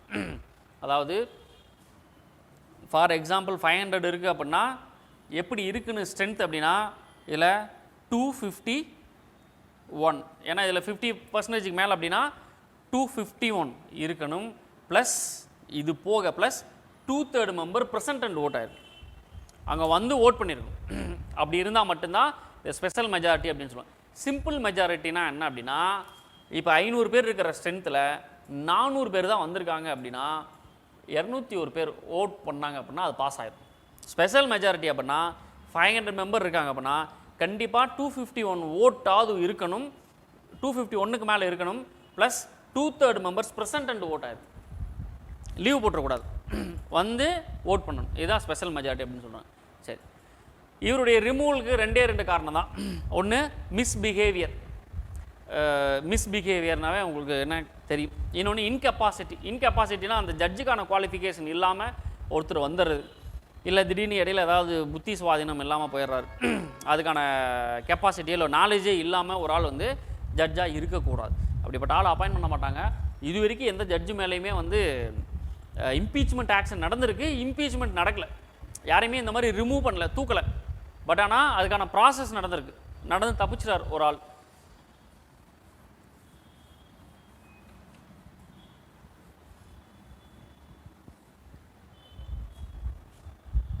சரி, அந்த இம்பீச்மெண்ட் சொல்கிறோம் இல்லையா, பார்லிமெண்ட்டில் 2/3 மெம்பர்ஸ் ப்ரெசன்ட் அண்ட் ஓட்டு ப்ளஸ் வந்து 50% மேலே இருக்குன்னு சொல்லிட்டு இதை வந்து ஜட்ஜஸ் என்கொயரி ஆக்ட் 1968 ஒரு ரெகுலேஷன் கொண்டு வராங்க. எப்படி ஒரு ஜட்ஜு மேலே நீங்கள் வந்து ஒரு புகார் சொல்கிறீங்க, ஒரு தப்பு சொல்கிறீங்க, மிஸ்பிஹேவியர் இல்லை இன்கெப்பாசிட்டி நீங்கள் வந்து சொல்கிறீங்க அப்படின்னா அதை எப்படி ப்ராசஸ் பண்ணணும் பார்லிமெண்ட்டில் அப்படின்னு சொல்லி 1968 ப்ராசஸ் ஆஃப் இம்பீச்மெண்ட் அப்படின்னு சொல்லி சொல்கிறாங்க. அந்த என்ன இம்பீச்மெண்ட் ப்ராசஸ் அப்படின்னா கண்டிப்பாக ரிமூவல் மோஷன் அப்படின்னு சொல்லுவாங்க. ரிமூவல் மோஷன் அப்படின்னா இப்போ ஜட்ஜை ரிமூவ் பண்ணுறதுக்கான ப்ராசஸ் நடக்குது அப்படின்னு வச்சுங்களேன், அதை இனிஷியேட் பண்ணுறாங்க, ஆரம்பிக்கிறாங்க அப்படின்னா அதுக்கு குறைஞ்சபட்சம் லோக்சபானா 100 மெம்பர் வந்து ஆதரிக்கணும். 50 மெம்பர் எங்கேருந்து ராஜ்யசபாவில் என்ன பண்ணணும் அப்படின்னா ஸ்பீக்கர்கிட்ட லெட்டர் கொடுக்கணும். சார் 100 பேர் சேர்ந்து ஆமாம் இவர் மிஸ்பிஹேவ் பண்ணியிருக்காரு, இவர் இன்கெப்பாசிட்டி, இந்த ப்ரொசீஜர் அவர் மேலே இம்பீச்மெண்ட் ஸ்டார்ட் பண்ணுங்க அப்படின்னு சொல்லி 100 மெம்பர்ஸ் எங்கள் லோக்சபாவில், ஏன்னா மெம்பர்ஸ் அதிகமாக இருக்காங்க இல்லையா, 50 மெம்பர்ஸ் ராஜ்யசபாவில். சரி, இந்த ஸ்பீக்கர் என்ன பண்ணுறாரு, இதை வாங்கி வச்சதுக்கப்புறமா சரி இவர் மேலே இந்த ரெசல்யூஷனை பாஸ் பண்ணுறோம் அப்படின்னு சொல்லி ஸ்பீக்கர் வந்து லோக்சபாவாக இருந்தால் ஸ்பீக்கர், ராஜ்யசபாவாக இருந்தால் சேர்மன் என்ன பண்ணுவார், அட்மிட் த மோஷன், அதை அக்செப்ட் பண்ணிவிட்டு ஓட்டிங்க்கு விடுவார். சரி ஓகேன்னு. வேறு எந்த மெம்பருமே இனிஷியேட் பண்ண முடியாது. இந்த மாதிரி நான் சுப்ரீம் கோர்ட் ஜட்ஜஸ் மேலே வந்து ஒரு மோஷன் கொண்டு வரேன், நான் இனிஷியேட் பண்ண போகிறேன் அப்படின்னு எந்த மெம்பரும் சொல்ல முடியாது. யார் இனிஷியேட் பண்ணனு, பை ஸ்பீக்கர் ஆர் சேர்மன். சரிங்களா? தடுக்கிற உரிமையும் இவங்களுக்கு உண்டு. ஸ்பீக்கர் ஆர் சேர்மனுக்கு அதை தடுக்கலாம். 100 மெம்பர்ஸ் கொண்டு போய் லெட்டர் கொடுக்குறாங்க, இல்லை 50 மெம்பர்ஸ் லெட்டர் கொடுக்குறாங்கன்னா வேண்டாப்பான்னு சொல்கிறதுக்கு அதிகாரம் இருக்குது. வா இதை வந்து நம்ம ஓட் பண்ணுவோம், எல்லாத்தையும் கேட்போம், ஒப்பீனியன் கேட்பான்னு சொல்கிறதுக்கும் இவங்க 2 பேருக்கு அதிகாரம் இருக்குது. ரொம்ப ரொம்ப முக்கியம். May admit the motion or refuse to admit it. சரிங்களா? ஏன்னா அங்கே ரெஃப்யூஸ் பண்ணியிருக்காங்க. நம்மளுடைய ஹிஸ்ட்ரியில், இந்தியன் ஹிஸ்ட்ரியில் இந்த மாதிரி ஒரு மோஷன் இம்பீச்மெண்ட் வரும்போது ரெஃப்யூஸ் பண்ணியிருப்பாங்க. சரி, எப்படின்னு பார்ப்போம். If it is admitted. சரிங்களா? இது வந்துருச்சு அப்படின்னா constitute a 3-member committee to investigate the charges. ஒரு 3 members கமிட்டி, 3 பேர் அடங்கிய ஒரு குழுவை வந்து என்ன பண்ணணும், இவங்க இனிஷியேட் பண்ணணும், உருவாக்கி அவங்க மேலே வந்து என்கொயரி வந்து விசாரித்து இவங்க என்ன பண்ணுவாங்க, இவங்க ஒரு ரிப்போர்ட்டை வந்து சப்மிட் பண்ணுவாங்க. சரிங்களா? அந்த 3 பேர் டீம் கமிட்டி என்ன பண்ணுறாங்க அப்படின்னா விசாரிக்கிறாங்க. இந்த 3 பேர் கமிட்டி எப்படிப்பட்டவங்க இருக்காங்க அப்படின்னா CJI, chief justice of India, and chief justice of high court, and அந்த எமினன்ட் ஜூரிஸ்ட் அப்படின்னு சொல்கிறோம் இல்லையா, டிஸ்டிங்ஸ்ட் ஜட்ஜ் ஆர் ஜூரிஸ்ட் அப்படின்னு சொல்லுவாங்க. நல்ல சட்டம் தெரிஞ்சவங்க இவங்க தான் வந்து அந்த கமிட்டியில் இருக்கக்கூடிய மெம்பர்ஸ். சரி, if the committee finds the judge to guilty of misbehave or incapacity, இவங்க இந்த மாதிரி பண்ணியிருக்காங்க அப்படின்னு தெரிஞ்சிச்சு அப்படின்னா அவர் மேலே அந்த ஃபர்தர் ஆக்ஷன் எடுக்கிறதுக்கு ரெக்கமெண்ட் பண்ணுவாங்க, பாஸ் பண்ணுவாங்க. சரிங்களா? After the motion passed by each houses. Okay, இந்த 3 பேர் அடங்கிய குழு வந்து என்ன பண்ணுது, உண்மையாலுமே ஒரு தப்பு பண்ணியிருக்காரு, இல்லை இவருக்கு வந்து கெப்பாசிட்டியே இல்லை அப்படின்னா அப்போ இந்த ப்ராசஸ் என்ன பண்ணுவாங்க அப்படின்னா இவர் தப்பு செஞ்சுருக்காரு, உண்மை தான், அப்ரூவ்டு அப்படின்னு சொல்லி ஒரு ரெக்கமெண்டேஷனை வந்து பிரசிடெண்ட்டுக்கு அனுப்புகிறாங்க. பிரசிடெண்ட் இமீடியட்டாக என்ன பண்ணுறாரு அப்படின்னா அந்த ஜட்ஜை ரிமூவ் பண்ணிடுவார். சரிங்களா? இதுதான் ப்ரொசீஜர். சரி, இந்த பாயிண்ட் கொஞ்சம் வேலிட். அதே மாதிரி ஸ்பீக்கர்கிட்ட வந்து அந்த மோஷனை அட்மிட் பண்ணுறதுக்கும் ரெஃப்யூஸ் பண்ணுறதுக்கும் ஸ்பீக்கருக்கு பவர் உண்டு. சரிங்களா? ஸ்பீக்கர் ஆர் சேர்மன் 2 பேருக்குமே பவர் உண்டு. சரி, finally the president passes the order removing the judge. இந்த இம்பீச்மெண்ட் ப்ராசஸ் முடிஞ்சோடனே ஜட்ஜ் என்ன பண்ணுறாங்க, ரிமூவ் பண்ணுறாங்க. சரி, no judges of supreme Court has been impeached. இது வரைக்கும் எந்த ஜட்ஜுமே வந்து இந்த ப்ராசஸ் இம்பீச்மெண்ட் முறையில் வெளியில் போகல. அந்த வரைக்கும் நல்ல ஜட்ஜாக வந்து அப்பாயின்ட் பண்ணியிருக்காங்க. எந்த ஜட்ஜும் அந்த மாதிரி தப்பு பண்ணலை, அதே மாதிரி இன்கெப்பாசிட்டியும் இல்லை. ஒரே ஒரு கேஸ் வந்திருக்கு. யார், ராமசாமி அப்படின்னு சொல்லி, வி ராமசாமி அப்படின்னு சொல்லிட்டு 1991 93 வரைக்கும் ஜட்ஜாக இருந்திருக்காரு. இவர் மேலே என்ன பண்ணுறாங்கன்னா மிஸ்பிஹேவ் கம்ப்ளைண்ட் வந்து சார்ஜ் பண்ணுறாங்க. சார்ஜ் பண்ணி இவர் இம்பீச்மெண்ட் மோஷனை ஓட் பண்ணுறதுக்கு லோக்சபாவில் அந்த ப்ராசஸை ஸ்டார்ட் பண்ணுறாங்க. அப்போ இருக்கக்கூடிய காங்கிரஸ் பார்ட்டி என்ன பண்ணுது அப்படின்னா அப்ஸ்டைன் ஃப்ரம் ஓட்டிங், அதை ஓட்டிங் எடுக்கிறத தடுத்துடுறாங்க. சரிங்களா? அப்போது இன்கேஸ் ஓட்டிங்கு போயிருந்தாருன்னா அந்த ஓட்டிங்கில் வந்து ஸ்பெஷல் மெஜாரிட்டி பாஸ் ஆகிருந்துச்சுன்னா இவர் இம்பீச் ஆகிருப்பார். த ஃபஸ்ட்டு இந்தியன் ஜட்ஜாக இருந்திருப்பார், இம்பீச்டு ஜட்ஜாக இருந்திருப்பார். சரிங்களா? அப்போ இந்த மோஷன் வந்து ஸ்டார்ட் ஆகிருக்கு. பட் ஆனால் இவங்க ஓட்டிங் எடுக்கிறதுக்கு விடலை. அந்த கம்ப்ளைண்ட்டை ஃபைல் பண்ணதோட சரி, அது மேலே ஃபர்தர் ப்ராசஸ் எடுக்கலை. சரிங்களா? இவர் தான் இந்த ராமசாமி. எப்போது டிஎன்பிஎஸ்சி எக்ஸாமில் கேட்கலாம், ஏதாவது ஜட்ஜு மேலே எடுத்துகிறாங்களா, அவருடைய பேர் என்ன அப்படின்ட்டு. கம்ப்ளைண்ட்டை வந்து ஃபைல் பண்ணியிருக்காங்க, பட் ஆனால் அதை ப்ராசஸ் பண்ணலை, அவ்வளோதான். சரி, இப்போ வந்து ஜட்ஜஸை வந்து நம்ம பார்த்துட்டோம். நம்ம பார்த்து எல்லாமே பெர்மனன்ட் ஜட்ஜஸோடைய அப்பாயின்மெண்ட்ஸ். இப்போ அந்த ஜட்ஜஸ்லேயே வந்து ஒரு 3 விதமான ஜட்ஜஸ் இருக்காங்க. மேலே பாருங்க, ஆக்டிங் ஜட்ஜ், அட்ஹாக், அதே மாதிரி ரிட்டையர்ட் ஜட்ஜஸ். ஆல்ரெடி அவங்களுடைய டேர்மை கம்ப்ளீட் பண்ணி ரிட்டையர்ட் ஆனவங்களும் இருப்பாங்க. அவங்கள வேணும்னா நம்ம கோர்ட் வந்து யூஸ் பண்ணிக்கலாம். இன்னொன்று வந்து பார்த்திங்கன்னா ஆக்டிங் ஜட்ஜஸ், இன்னொன்று அட்ஹாக் ஜட்ஜஸ். சரி, ஃபஸ்ட்டு வந்து நம்ம ஆக்டிங் சீஃப் ஜஸ்டிஸ் அப்படின்னு சொல்லி பார்த்துருவோம். ஆர்டிகல் 126 வந்து ஆக்டிங் சீஃப் ஜஸ்டிஸை வச்சுக்கலாமானா வைக்கலாம் அப்படின்னு சொல்லி நம்ம கான்ஸ்டியூஷன்லேயே வந்து இதுக்கான ப்ரொவிஷன் கொடுத்துருவாங்க. இன் ஆர்டிகல் 126 இதில் பாருங்கள், a president can appoint a judge of supreme Court as an acting chief justice of India. சரி,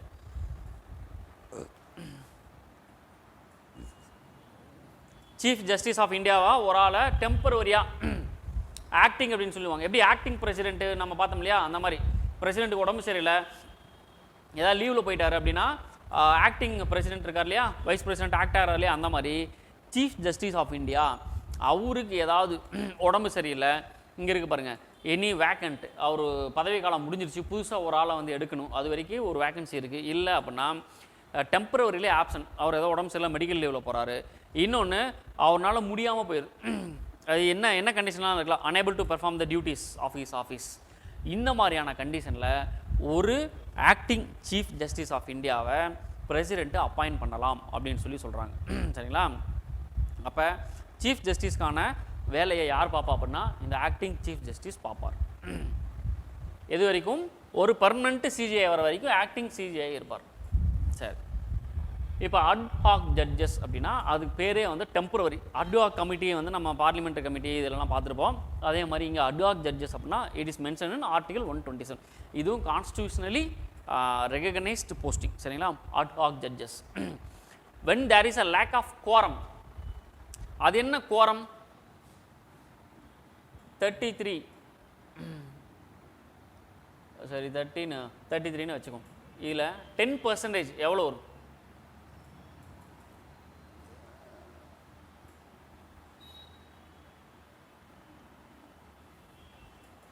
3.3. சரிங்களா? லேக் ஆஃப் கோரம் அப்படின்னா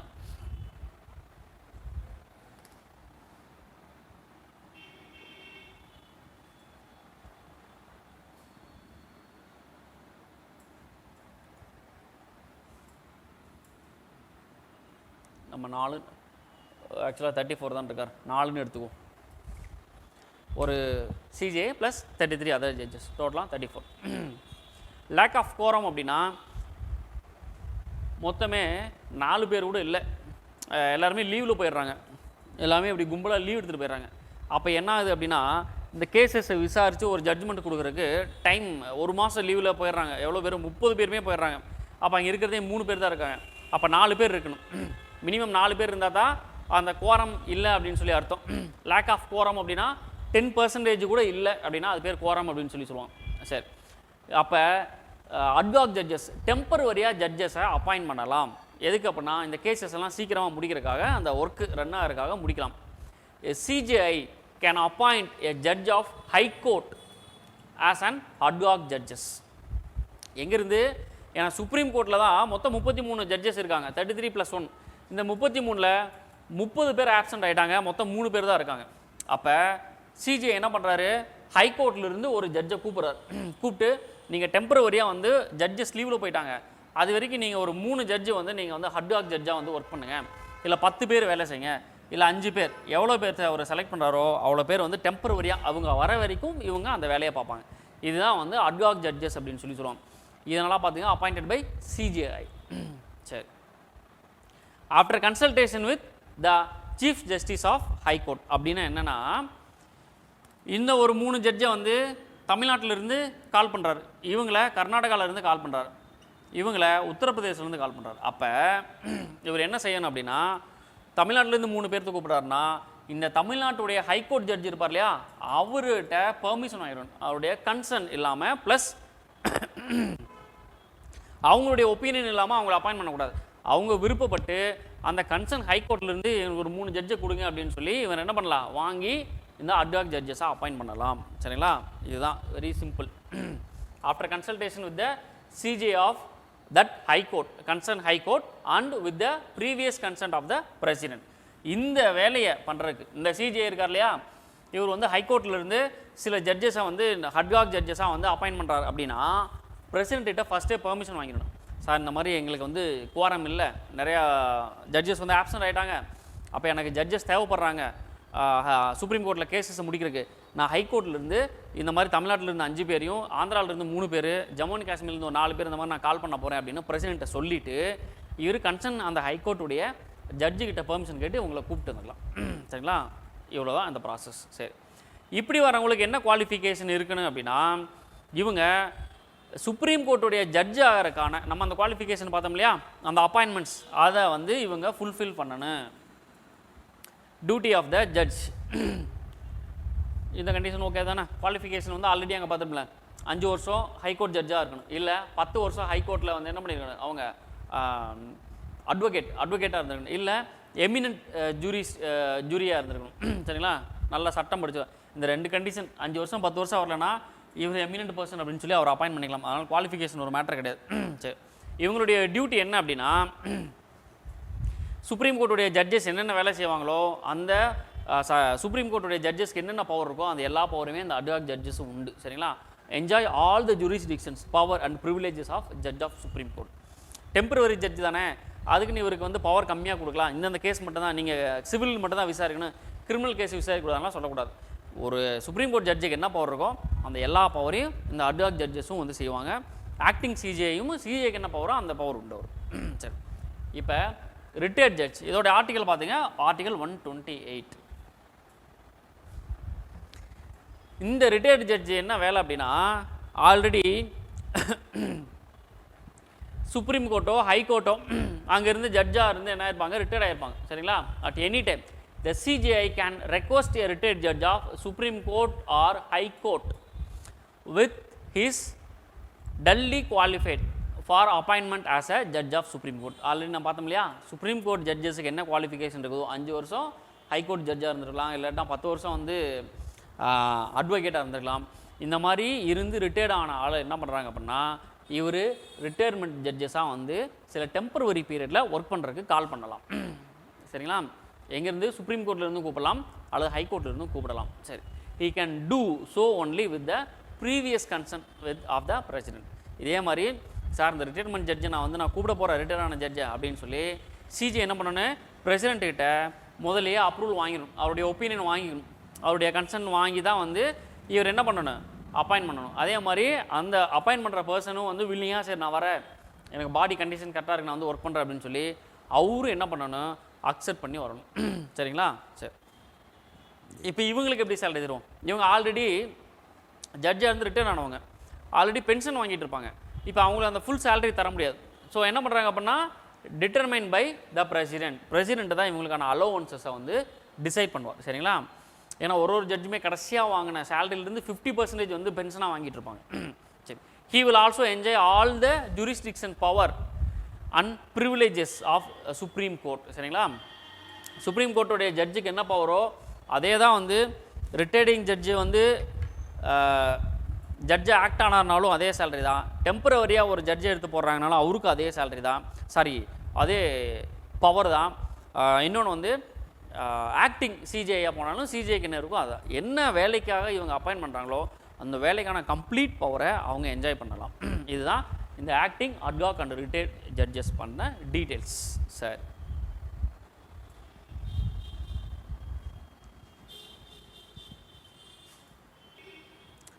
இப்போ seat of supreme Court. Seat of Supreme கோர்ட்னா சுப்ரீம் கோர்ட் இருக்கிற இடம். இப்போ அட் ப்ரெசென்ட் வந்து சுப்ரீம் கோர்ட் வந்து டெல்லியில் இருக்குது. டெல்லியில் இருக்கிற சுப்ரீம் கோர்ட்டை வந்து சென்னைக்கு மாற்றலாமா, இல்லை ஏதாவது கல்கட்டாக்கு மாற்றலாமா, இல்லை ஹைதராபாத் மாற்றலாமா, அப்படி ஒரு ஆப்ஷன் இருக்குது அப்படின்னா மாற்றலாம். சரிங்களா, சரி. இப்போ அட் ப்ரெசென்ட் வந்து டெல்லியில் இருக்குது. It is also authorised the CJI to appoint the other place or place as a seat of the supreme court. ஒரு இடத்துல இன்னொரு இடத்துக்கு மாற்றலாமானா மாற்றலாம். இன்னொன்று place as seat of supreme court. இப்போ டெல்லியில் இருக்குன்னு வச்சுங்களேன், டெல்லியில் வந்து ஏதாவது ஒரு இஷ்யூ நடந்துகிட்ருக்கு, ஒரு எர்த்குவேக்காக இருக்கலாம், இல்லை வேறு ஏதாவது டிசீஸ் ஸ்ப்ரெட் ஆகிட்டுருக்கு. அப்போ டெம்பரவரியாக வந்து என்ன பண்ணுறோம், இந்த இடத்துல இருந்து வேற ஒரு இடத்துக்கு மாற்றி அந்த இடத்துல வந்து அப்போதைக்கு இதுதான் வந்து சுப்ரீம் கோர்ட். இந்த இடத்துலலாம் சுப்ரீம் கோர்ட் வந்து ஒரு 2 வருஷத்துக்கு இயங்க அப்படின்னு சொல்லலாமானா சொல்லலாம். சரிங்களா, அதுதான் இதுக்கான meaning. It also authorise the CJI to appoint other places or place as a seat of supreme court. கம்ப்ளீட்டாக மாற்றுறது வேறு, கொஞ்ச நாள் மட்டும் என் வீட்லேயே நான் வந்து இருந்துக்கிறேன், என் வீட்டுக்கு எல்லா கேஸ் கட்டு எடுத்துகிட்டு வாங்க அப்படின்னா அதுதான் second point, place as seat of supreme court. இப்போ இந்த சிஜிஐ எங்கே இருக்காரோ அதுதான் அங்கே சுப்ரீம் கோர்ட்டாக ஆக்கலாமானா எஸ், அவர் வீட்லேயே இருந்து நான் வேலை செய்கிறேன்னா வீடே வந்து சுப்ரீம் கோர்ட்டாக மாற்றிக்கலாம். சரிங்களா, அதுதான் அந்த பாயிண்ட்டுக்கான மீனிங். சரி, he can take decision in this regard only with the approval of the president. பிரசிடென்ட்டோடைய அப்ரூவலோட தான் சிஜிஐ வந்து இதை செய்யணும். இந்த இடத்துக்கு போனீங்கன்னு வச்சுங்களேன், பிரசிடென்ட் எப்படி இதை செய்யணும் அப்படின்னா council of ministers and headed by prime minister. அவர் சொன்னா தான் இவரு சொல்லுவார், இவரு சொன்னா தான் அவரு செய்வார். இப்படி தான் வந்து லூப் ஹோல் மாதிரி, இவரை கேட்டால் அவர் அங்கே இருந்து கேட்கணும், இவங்க என்ன பிரைம் மினிஸ்டர் கேட்கணும், கவுன்சில் ஆஃப் மினிஸ்டர் கேட்கணும். அப்படி தான் சுற்றி சுற்றி வரும். சரிங்களா? அப்போ இங்கே நம்ம என்ன மீனிங் எடுத்துக்கணும் அப்படின்னா, பிரசிடென்ட் அப்ரூவல் கொடுத்தாருன்னா ஓகே, அவ்வளோதான். அதோட சிம்பிள் மீனிங்காக அப்படி முடிச்சுங்க. பிரசிடென்ட் வந்து சிஜிஐ மாத்திரக்கு விருப்பப்படுறாரு, பிரசிடென்ட்டை கேட்குறாரு, பிரசிடென்ட் அப்ரூவ் பண்ணாருன்னா மாற்றிக்கலாம். சரி, அதான் அந்த ஒன்லிங்கிற வார்த்தை. Only with the approval of the president. சரி, the provision is only optional and not compulsory. இதை வந்து கம்பல்சரி கிடையாது, இட் இஸ் அன் ஆப்ஷனல். சரிங்களா? இதை விட முக்கியமான விஷயம் என்ன அப்படின்னா, எந்த கோர்ட்டுமே வந்து சிஜிஐயை நம்ம வந்து பிரசிடென்ட் ஆர் த சிஜிஐயை வந்து பிளேஸை மாற்றுங்க, இந்த இடத்துல வைங்க அப்படின்னு சொல்லி கம்பல் பண்ணக்கூடாது. This means that no court can give any direction either to the president or to the CJI. சரிங்களா? இந்த சீட் ஆஃப் சுப்ரீம் கோர்ட்டை வந்து இங்கே வைங்க அங்கே வைங்க அப்படின்னு சொல்லி, ஏன் இங்கே மாற்றினீங்க அங்கே மாற்றினீங்கன்னு எந்த கேள்வியும் கேட்கக்கூடாது. சரிங்களா? It is only an option not compulsory. இதுக்கெல்லாம் நம்ம போவே தேவையில்லை, அவ்வளோ தூரம் அப்படியெல்லாம் மாற்ற மாட்டாங்க. சரி, நெக்ஸ்ட் வந்து இது அவ்வளோவா ரொம்ப முக்கியம் கிடையாது. Seat of the supreme court எது அப்படின்னா டிஎன்பிசி லெவலில் தான் கேட்பான், டெல்லி அப்படின்னு போடுறாங்க. யூபிசி லெவலுக்கெல்லாம் இங்கே இறங்கி போகவே மாட்டாங்க. இங்கே மாற்றலாமா அப்படின்னு ஏதாச்சும் ஒரு ஆப்ஷன் இருக்கானா இந்த 2 பாயிண்ட் மட்டும் எடுத்துங்க, அவ்வளோதான். மாற்றலாம். யார் மாற்றலாம்? சிஜிஐ மாற்றலாம். எப்படி மாற்றலாம்? With the approval of president. President approval கேட்டு மாற்றிக்கலாம். சரி, ப்ரொசீஜர் ஆஃப் த கோர்ட். இப்போ கோர்ட்டுடைய ப்ரொசீஜருக்குள்ளே நம்ம வரோம்.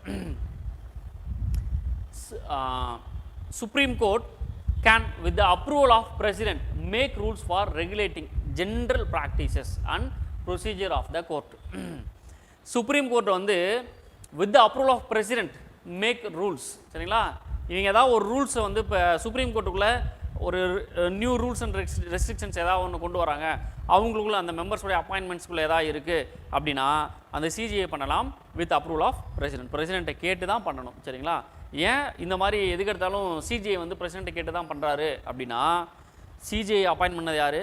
பிரசிடென்ட். ஸோ அந்த அப்பாயின்மெண்ட்லேயே என்ன ஆகும் அப்படின்னா, பிரசிடென்ட்டை யார் யாரெல்லாம் அப்பாயின்ட் பண்ணிக்கிறாரோ அவங்கெல்லாம் வந்து ஏதாவது ஒரு ஒப்பீனியன்னா பிரசிடென்ட்டோடைய ஒப்பீனியன் வாங்கி தான் பண்ணுவாங்க. சரிங்களா? அந்த மாதிரி யாருக்குமே தன்னிச்சையாக ஒரு அதிகாரம் கொடுத்துட மாட்டாங்க. ஆனால் பிரசிடென்ட் அப்படி பண்ணலாமான்னா, பிரசிடென்ட்டுக்கு ஒரு செக் எங்கே வச்சுருப்பாங்க அப்படின்னா, பிரசிடென்ட் யாரை கன்சல்ட் பண்ணி பண்ணலாம் அப்படின்னா council of ministers headed by prime minister, அவங்கள கேட்டு பிரசிடென்ட் பண்ணுவார். இந்த கவுன்சில் ஆஃப் மினிஸ்டர்ஸ் யாரை கேட்டு பண்ணுவாங்க அப்படின்னா அவங்க யாரையும் கேட்க தேவையில்லை, அவங்களுடைய ஓன் ஒப்பீனியன். ஏன்னா அவங்க தான் கவர்மெண்ட்டே. அப்போ இன்டெரக்டாக இப்படி சுற்றி வந்தீங்க அப்படின்னா இந்த பிரசிடென்ட்டுக்கிட்ட வந்து எல்லாமே பார்த்தா பிரசிடென்ட் கேட்டு பண்ணுறாங்க, பிரசிடென்ட் கேட்டு பண்ணுறாங்க அப்படிங்கிற மாதிரி ஒரு ஒப்பீனியன் இருக்கும். ஆனால் India is a parliamentary form of government. சரிங்களா? நம்மளது பார்லிமெண்ட்ரி டெமோக்ராட்டிக் ஃபார்ம். அப்போ பிரசிடென்ட் கைக்கு போயிடுச்சு அப்படின்னா இந்த பவர் எல்லாமே அது பிரசிடென்ஷியல் ஃபார்ம் ஆஃப் கவர்மெண்ட். நம்மளது மாதிரி கிடையாது, யூஎஸ் மாதிரி, சைனா மாதிரி, ஸ்ரீலங்கா மாதிரி. நம்மளது பார்லிமெண்ட்ரி ஃபார்ம் ஆஃப் கவர்மெண்ட். அப்போ பார்லிமெண்ட்டில் யாருக்கு பவர் அப்படின்னா ஒரு கவர்மெண்ட். யார் கவர்மெண்ட் ரன் பண்ணுறா? President, prime minister and council of ministers. அப்போ அந்த கவுன்சில் ஆஃப் மினிஸ்டர்ஸ் கிட்ட தான் வந்து ஹெட்டட் பை பிரைம் மினிஸ்டர், அவங்கள்ட்ட தான் ஃபுல் பவரும் இருக்குது. சரிங்களா? இதை தான் எந்த இடத்துலையுமே அப்படி பிரசிடென்ட்டோட கட் பண்ணி நிப்பாட்டிடுவாங்க. இப்போ பிரசிடென்ட்டுடைய ஒப்பீனியன் பிரசிடென்ட்டை படிச்சிங்கன்னா தான் கம்ப்ளீட்டாக தெரியும். அப்போ பிரசிடென்ட் இந்த கவுன்சில் ஆஃப் மினிஸ்டர் சொல்கிறது தான் செய்கிறாரு அப்படின்னு அந்த இடத்துல ஒரு கண்டிஷன் சப்ளை மாதிரி ஒரு செக் வச்சுருப்பாங்க. சரிங்களா? நேம் சேக்காக தான் பை பிரசிடென்ட் அப்படின்ட்டு வரும். பிரசிடென்ட் என்ன பண்ணுவார்? அவர் அங்கே என்னப்பா இந்த மாதிரி சொல்கிறாங்க, பண்ணலாமா வேண்டாமா அப்படின்னு கவுன்சில் ஆஃப் மினிஸ்டர்ஸ் தான் கேட்பார். சரி, ப்ரொசீஜர் ஆஃப் த கோர்ட் இது right. Second point, constitutional cases or reference made by the president. இப்போ பிரசிடென்ட்டுக்கு ஏதாவது லீகல் ஒப்பீனியன் வேணும் அப்படின்னா ஒரு கோர்ட்டில் கேட்கலாம், சுப்ரீம் கோர்ட்டை கேட்கலாம். அதுக்கு ஆர்டிகல் வந்து பார்த்தீங்கன்னா ஆர்டிகல் 143 அப்படின்னு சொல்லுவோம். Under article 143 president can seek advice from supreme court or supreme court judges அப்படின்னு சொல்லலாம். சரிங்களா? இதை வந்து இந்த ஆர்டிகல் 143 இதை வந்து எப்படி அட்வைஸ் கொடுக்குறீங்க? கான்ஸ்டியூஷன் ரிலேட்டடாக ஃபண்டமெண்டல் ரைட்ஸே ஒன்றை தூக்கணும், இல்லைனா வந்து இந்தியாவில் வந்து ஸ்டேட் எதாவது இன்க்ரீஸ் பண்ணுறோம், அந்த மாதிரி கான்ஸ்டியூஷனலாக ஏதாவது ஒரு சேஞ்சஸ் இந்த ஆர்டிகல் 395ல் ஏதாவது ஒரு சேஞ்சஸ் பண்ணுறாங்க, இல்லை பிரசிடென்ட் ஏதாவது ஒரு அட்வைஸ் கேட்குறாருன்னா அவருக்கு ஒரு செட் ஆஃப் டீம் அமைச்சு கொடுப்பாங்க. சரிங்களா? இந்த கான்ஸ்டியூஷனல் ரிலேட்டட் கேசஸ் ஏதாவது வருதுன்னா அதை யார் விசாரிப்பாங்க அப்படின்னா 5 மெம்பர் பேனல் அப்படின்னு சொல்லுவாங்க. அதாவது 5 ஜட்ஜி இருந்து ஒரு தீர்ப்பு சொல்லணும். Single member bench, 3 member bench, 5 member bench அப்படி சொல்லுவாங்க. ஒரு சிங்கிள் மெம்பர் ஒரு ஜட்ஜி தான் எப்பயுமே நார்மலாக வந்திருப்பார், அவருடைய ஒப்பீனியன் தான் வந்து அங்கே ஜட்ஜ்மெண்ட்டில் வரும். 3 மெம்பர் ஜட்ஜுனா டிஃப்ரெண்ட் ஒப்பீனியன் வரக்கு வாய்ப்புண்டு, ஏன்னா இது ரொம்ப ஸ்ட்ராங்காக இன்டர்பிரட் பண்ணுறாங்க அப்படிங்கிறக்கான மீனிங். 3 மெம்பர். 5 மெம்பர் ஜட்ஜ் அப்படின்னா டக்குன்னு சாலிடாக கான்ஸ்டியூஷன் ஒரு ஜட்ஜி வந்து அந்த கான்ஸ்டியூஷனே மாற்றி எழுதிடக்கூடாது அப்படிங்கிறக்காக தான் இந்த 5 மெம்பர் ஜட்ஜ். இந்த 5 மெம்பருடைய ஒப்பீனியன் தான் வந்து இந்த constitutional cases or reference made by president under article 143. இவங்களுக்கு ஒப்பீனியன் கொடுக்குறக்கு இந்த பெஞ்ச் எவ்வளோ பேர் இருப்பாங்க அப்படின்னா அட்லீஸ்ட் 5 நம்பர்ஸ். அப்போ அட்லீஸ்ட் இதுக்கு மேலே இருக்கலாம்னா இருக்கலாம். சரிங்களா? 5 பேர்த்துக்கு மேலே போய் ஒரு ஜட்ஜ்மெண்ட் வருதுனாவே அது ஒரு ஸ்ட்ராங்கான ஜட்ஜ்மெண்ட் அப்படின்னு சொல்லி அர்த்தம். சரி, இப்போ இந்த பாயிண்ட் ரொம்ப ரொம்ப வேலிட். அந்த 5 மெம்பர் இது மட்டும் நினச்சிங்க, அட்லீஸ்ட். சரி, all other cases are decide by single judge. Constitutional ரிலேட்டடாக இல்லாமல் வேறு ஏதாவது ஒரு ஒப்பீனியனாக இருக்குன்னா அது நார்மலாக வந்து சிங்கிள் பெஞ்ச், அதாவது சிங்கிள் பெஞ்ச்னா ஒரு ஜட்ஜை வந்து இந்த விசாரணை பண்ணிட்டு போயிடுவார். சரி, ஃபார் எக்ஸாம்பிள் இந்த பெஞ்சுக்கு வந்து ராமர் கோயில் அந்த கேஸ் இருந்துச்சு இல்லை பார்த்தீங்களா, அது 3 மெம்பர் ஜட்ஜு ஒப்பீனியன் கொடுத்துருப்பாங்க. யார் 2 பேர் சொல்கிறாங்களோ அந்த ஒப்பீனியன் எடுத்துக்குவாங்க. 3 பேரில் 2 பேர் என்ன சொல்கிறாங்களோ அதுதான் வந்து ஃபைனல் டெசிஷன் ஆகும். அந்த ஒரு ஜட்ஜு சொல்கிறது விட்டுரும். 5 பேர் அப்படின்னா 3 பேர், அட்லீஸ்ட் 3 பேர் வந்து ஒரே ஒப்பீனியனாக இருந்துச்சுன்னா அதை எடுத்துக்குவாங்க. சரிங்களா? அப்போ single member judge. The judgment are delivered by the open court. இந்த கான்ஸ்டியூஷன் ரிலேட்டட் ஜட்ஜ்மெண்ட்ஸ் ஏதாவது வருதுன்னா ஓப்பன் கோர்ட், அதாவது க்ளோஸ்டு கோர்ட், யாருக்குமே தெரியாமல் இவங்க மட்டும் விசாரணை பண்ணி ஒரு ஜட்ஜ்மெண்ட் கொடுக்குறாரு, ஓப்பன் கோர்ட்டில் வச்சு சொல்லணும்னு சொல்கிறாங்க. All judgments are made by majority vote. இது நான் சொன்னேன் இல்லையா, 3 பேர் ஜட்ஜ் அப்படின்னா 3 பேர் அப்படின்னா 2 பேர் ஒப்பீனியன் கண்டிப்பாக வேணும். சரிங்களா? சரி, இதுதான் வந்து procedure of the court. Single ஜட்ஜாக இருந்தால் பிரச்சனையே இல்லை, அவர் என்ன சொல்கிறாரோ அதுதான் மெஜாரிட்டி. சரி, நெக்ஸ்ட் வந்து independence of supreme court. Supreme கோர்ட்டினுடைய கம்ப்ளீட் ஃப்ரீடம் அப்படின்னே வச்சுக்கலாம். அவங்க எவ்வளோ தூரம் வந்து இண்டிபெண்டன்ஸ் இருக்குது அப்படின்னு சொல்லி பார்த்தீங்கன்னா, it is a federal court. Federal court அப்படின்னா வந்து central supreme court. The highest court of appeal. Highest court of appeal அப்படின்னா இதை தாண்டி ஹைகோர்ட்டில் உங்களுக்கு ஒரு ஜட்ஜ்மெண்ட் கொடுக்குறாங்க, உங்களுக்கு ஒரு கொலை வழக்கு, அதில் உங்களுக்கு வந்து தூக்கு தண்டனையே கொடுத்துட்றாங்க.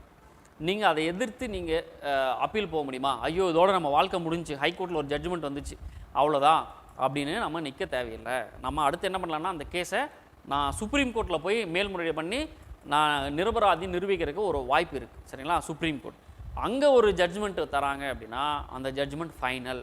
அந்த ஜட்ஜ்மெண்ட்டை நீங்கள் எங்கேயுமே அப்பீல் போக முடியாது. அப்பீல் அப்படின்னா அதை எதிர்த்து, அந்த ஜட்ஜ்மெண்ட்டை எதிர்த்து நீங்கள் வந்து அப்பீல் போகிறீங்க, அதை மாத்திரக்காக அதோடைய ஹை அத்தாரிட்டி அதுக்கு மேலே போகிறீங்க அப்படின்னு அர்த்தம். அப்போ இங்கே நம்ம வந்து சுப்ரீம் கோர்ட்டை தாண்டி வேறு எந்த கோர்ட்டுமே கிடையாது. சுப்ரீம் கோர்ட்டை தாண்டி நான் இன்டர்நேஷ்னல் கோர்ட் ஆஃப் ஜஸ்டிஸ் போகிறேன் அப்படின்னா அங்கே அப்படியெல்லாம் வந்து சுப்ரீம் கோர்ட்டில் கொடுத்த ஜட்ஜெல்லாம் மாற்ற மாட்டான், அதுக்குன்னு வேறு set of rules and regulations வச்சுருப்பாங்க. சரி, இந்த சுப்ரீம் கோர்ட்டு தான் வந்து கேரண்டர் ஆஃப் ஃபண்டமெண்டல் ரைட்ஸ், நமக்கான அடிப்படை உரிமை இது இருக்குது இல்லைங்களா பார்த்தீங்களா, இதை காப்பாற்றுறதே வந்து இந்த கோர்ட்டு தான். நம்ம ஃபண்டமெண்டல் ரைட்ஸில் நமக்கு எதாவது ரைட்ஸ் கிடைக்கல, பாதிக்கப்படுறோம் அப்படின்னா நீங்கள் டேரெக்டாக சுப்ரீம் கோர்ட்டு போகலாம். சரிங்களா? ஹைகோர்ட்டை போகாம டேரெக்டாக சுப்ரீம் கோர்ட்டு போகலாம். சரி, அடுத்து கார்டியன் ஆஃப் த கான்ஸ்டியூஷன். இந்த கான்ஸ்டியூஷனை பாதுகாக்கிறதே அதுதான். இன்கேஸ் பார்லிமெண்ட்டில் ஏதாவது ஒரு சட்டத்தை கொண்டு வந்து இந்த கான்ஸ்டியூஷனை மாற்றுறாங்க, வயலேட் பண்ணுறாங்க, இப்போ பார்லிமெண்ட்ரி ஃபார்ம் ஆஃப் கவர்மெண்ட்டை அப்படியே பிரசிடென்ஷியல் ஃபார்ம் ஆஃப் கவர்மெண்ட் கொண்டு போயிடலாம், ஒரு ஆள்கிட்ட பவரை கொடுக்குற மாதிரி நம்ம கம்ப்ளீட்டாக நம்மளுடைய என்டையர் ரூல்ஸ் அண்ட் ரெகுலேஷன்ஸே மாற்றுவோம், கான்ஸ்டியூஷனை மாற்றலாம் அப்படின்னு சொல்லி நினச்சி பார்லிமெண்ட்டில் ஒரு சட்டத்தை கொண்டு வந்தாலும் ஏன் கொண்டு வந்தீங்க அப்படின்னு தட்டி கேட்குற அதிகாரம் இந்த சுப்ரீம் கோர்ட்டுக்கு தான் உண்டு. சரிங்களா? நீ யார் இந்த கான்ஸ்டியூஷனை சேஞ்ச் பண்ணுறதுக்கு? அப்போ கான்ஸ்டியூஷனை ஏதாவது பாதிக்கப்படும் போது அதை எதிர்த்து குரல் கொடுக்கறது இந்த சுப்ரீம் கோர்ட். தானாக முன் வந்து நீங்கள் யாருமே போய் அப்பீல் போக தேவையில்லை, இந்த கேஸை ஃபைல் பண்ண தேவையில்லை, கோர்ட்டே தானாக முன் வந்து கேஸை ஃபைல் பண்ணும். சரிங்களா? ஃபைல் பண்ணி அதை வந்து விசாரணை பண்ணும். சரி, its independence becomes very essential for the effective discharge of the duties assigned to it. இதுக்கு கொடுத்துருக்கிற லிமிட்டேஷன், சுப்ரீம் கோர்ட்டுக்கு கொடுத்துருக்கிற இந்த பவரை வந்து எந்த எக்ஸ்ட்ரீம்னாலும் அவங்க போய் கம்ப்ளீட் இண்டிபெண்டன்ஸ், வேறு யாருடைய தலையீடு இல்லாமல் இவங்க இதை செய்யலாம், யார் சுப்ரீம் கோர்ட் செய்யலாம் அப்படின்னு சொல்லி சொல்கிறாங்க. அதுதான் என்ன சொல்கிறாங்கன்னா, ஃப்ரீ ஃப்ரம் அந்த என்க்ரோச்மெண்ட், ப்ரெஷர், இன்டர்ஃபரன்சஸ், யாருக்கிட்ட இருந்து இந்த பிரச்சனைலாம் வரும், யார் வந்து இதை செய்யுங்க அப்படின்னு சொல்லி ப்ரெஷர் பண்ணுவாங்க, அதிகாரத்தில் இருக்கிறவங்க தான் ப்ரெஷர் பண்ணுவாங்க. அந்த அதிகாரத்தில் இருக்கிறது யார்? மினிஸ்டர், பிரைம் மினிஸ்டர், அப்புறம் பிரசிடென்ட், இந்த மாதிரி இதான் எக்ஸிக்யூட்டிவ்ஸ் அப்படின்னு சொல்லுவாங்க. சரிங்களா? Council of ministers or legislature, பார்லிமெண்ட்டோ மினிஸ்டர்ஸோ வேறு யாரும் நீங்கள் கோர்ட்டோடைய விஷயத்தில் தலையிடவே முடியாது. நீங்கள் இந்த டைரக்ஷன் இப்படி பண்ணுங்க, இந்த கேஸோட ஜட்ஜ்மெண்ட் இப்படி கொடுங்கன்ட்டு எந்த இடத்துலையும் சொல்லக்கூடாது. சரிங்களா? அதான் இதோட point. It should be allow to justice without fear and favour. யாருக்கும் சாதகமாகவோ இல்லை பாதகமாகவோ நீங்கள் எந்த செயலும் செய்யக்கூடாது. அதுதான் இண்டிபெண்டன்ஸ், கம்ப்ளீட்டாக இண்டிபெண்டன்ஸ். சரி, இப்போ இந்த இண்டிபெண்டன்ஸ் ஆஃப் சுப்ரீம் கோர்ட் இதில் வந்து பார்த்துங்க, இது எப்படி பிரிச்சிருக்காங்கன்னு பாருங்கள். எது இதிலெல்லாம் இவங்களுக்கு வந்து இந்த இண்டிபெண்டன்ஸ் இருக்குது நம்ம பார்த்தது ஜஸ்ட் ஒரு ஹைலைட்டு மாதிரி. இதில் in detailed mode of appointments, security of tenure, இந்த மாதிரி ஒரு 5-6 பாயிண்ட் இருக்குது. சரி, இதில் மோட் ஆஃப் அப்பாயின்மெண்ட்ஸ். இந்த மோட் ஆஃப் அப்பாயின்மெண்ட்ஸில் judicial appointments are based on not based on any political or practical considerations. சரிங்களா? இந்த அப்பாயின்மெண்ட்ஸில் எந்த ரெக்கமெண்டேஷன்ஸுமே பண்ணக்கூடாது. மோட் ஆஃப் அப்பாயின்மெண்ட்டில் judges of the supreme court are appoint by the president in consultation with the member of the judiciary itself. இந்த judiciary it self தான் matter இங்கே அப்பாயின்மெண்ட் ஆஃப் மோட் ஆஃப் அப்பாயின்மெண்ட்டில். இந்த ஜுடிஷியரி யார்? Judiciary it self. CJI appoint பண்ணுறீங்க, இல்லை supreme கோர்ட்டுடைய judges appoint பண்ணுறீங்க. யார்? இந்த ஜுடிஷியரி இட் செல்ஃப். இதுதான் அந்த கொலிஜியம் அப்படின்னு சொல்லும் இல்லையா, இந்த மெம்பர் பேனல்ஸ். 4 ஜட்ஜஸ் வந்து அக்செப்ட் பண்ணணும், அட்லீஸ்ட் 2 பேர் வந்து அப்போஸ் பண்ணக்கூடாது. இதெல்லாம் யார்? ஜட்ஜஸே தான். ஜட்ஜஸே தான் அவங்களுக்குள்ள ஒரு ஜட்ஜை சிஜிஐ கொண்டு போகிறாங்க, இல்லை ஹைகோர்ட்டில் இருக்கிற ஜட்ஜை சுப்ரீம் கோர்ட்டாக கொண்டு வராங்க. சரிங்களா? இல்லை டிஸ்ட்ரிக்ட் கோர்ட்டில் இருக்கிற ஜட்ஜை ஹைகோர்ட் ஜட்ஜாக கொண்டு வராங்க. அப்போ மோட் ஆஃப் அப்பாயின்மெண்ட்டில் யாருமே தலையிட முடியாது. பார்லிமெண்ட்டு நீங்கள் ஏன் அவர் அப்பாயின்ட் பண்ணீங்க அப்படின்னு பிரசிடென்ட்லாம் கேட்க முடியாது. பிரசிடென்ட்டுக்கு இவங்க ரெக்கமெண்ட் பண்ணி யார் கொடுக்குறாங்களோ அவங்கள அப்பாயின்ட் பண்ணிடுவார். சரி, security of tenure. They can be removed from office by president only. President நீங்கள் பார்லிமெண்ட்லேயே லெட்டர் எழுதி இவர் மேலே இம்பீச் ஆயிருக்கு அப்படின்னு சொல்லி லெட்டர் கொடுத்தாலும் பிரசிடென்ட்டு தான் அவர் என்ன பண்ணுவாங்க? வேலையை விட்டு தூக்குவாங்க. This means that they do not hold their office during the pleasure of the president. சரிங்களா? இன்னொன்று இம்பீச்மெண்ட் மூலிமா நீங்கள் பண்ணலாம். நெக்ஸ்ட்டு வந்து பார்த்தீங்க அப்படின்னா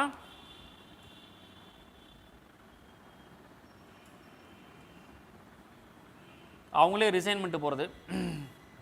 இந்த இம்பீச்மெண்ட்டில் மிஸ்பிஹேவியர், இன்கெப்பாசிட்டி, இந்த 2 தவிர்த்து நீங்கள் சும்மா ஒரு ஆளை வேலையை விட்டு தூக்க முடியாது.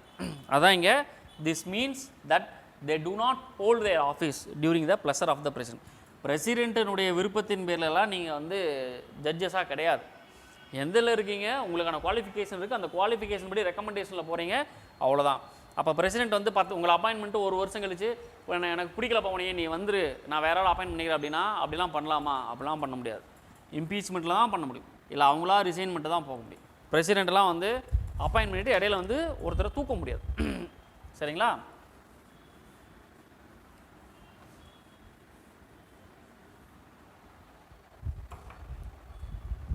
சரி, நெக்ஸ்ட் வந்து ஃபிக்ஸ்ட் சர்வீஸ் கண்டிஷன்.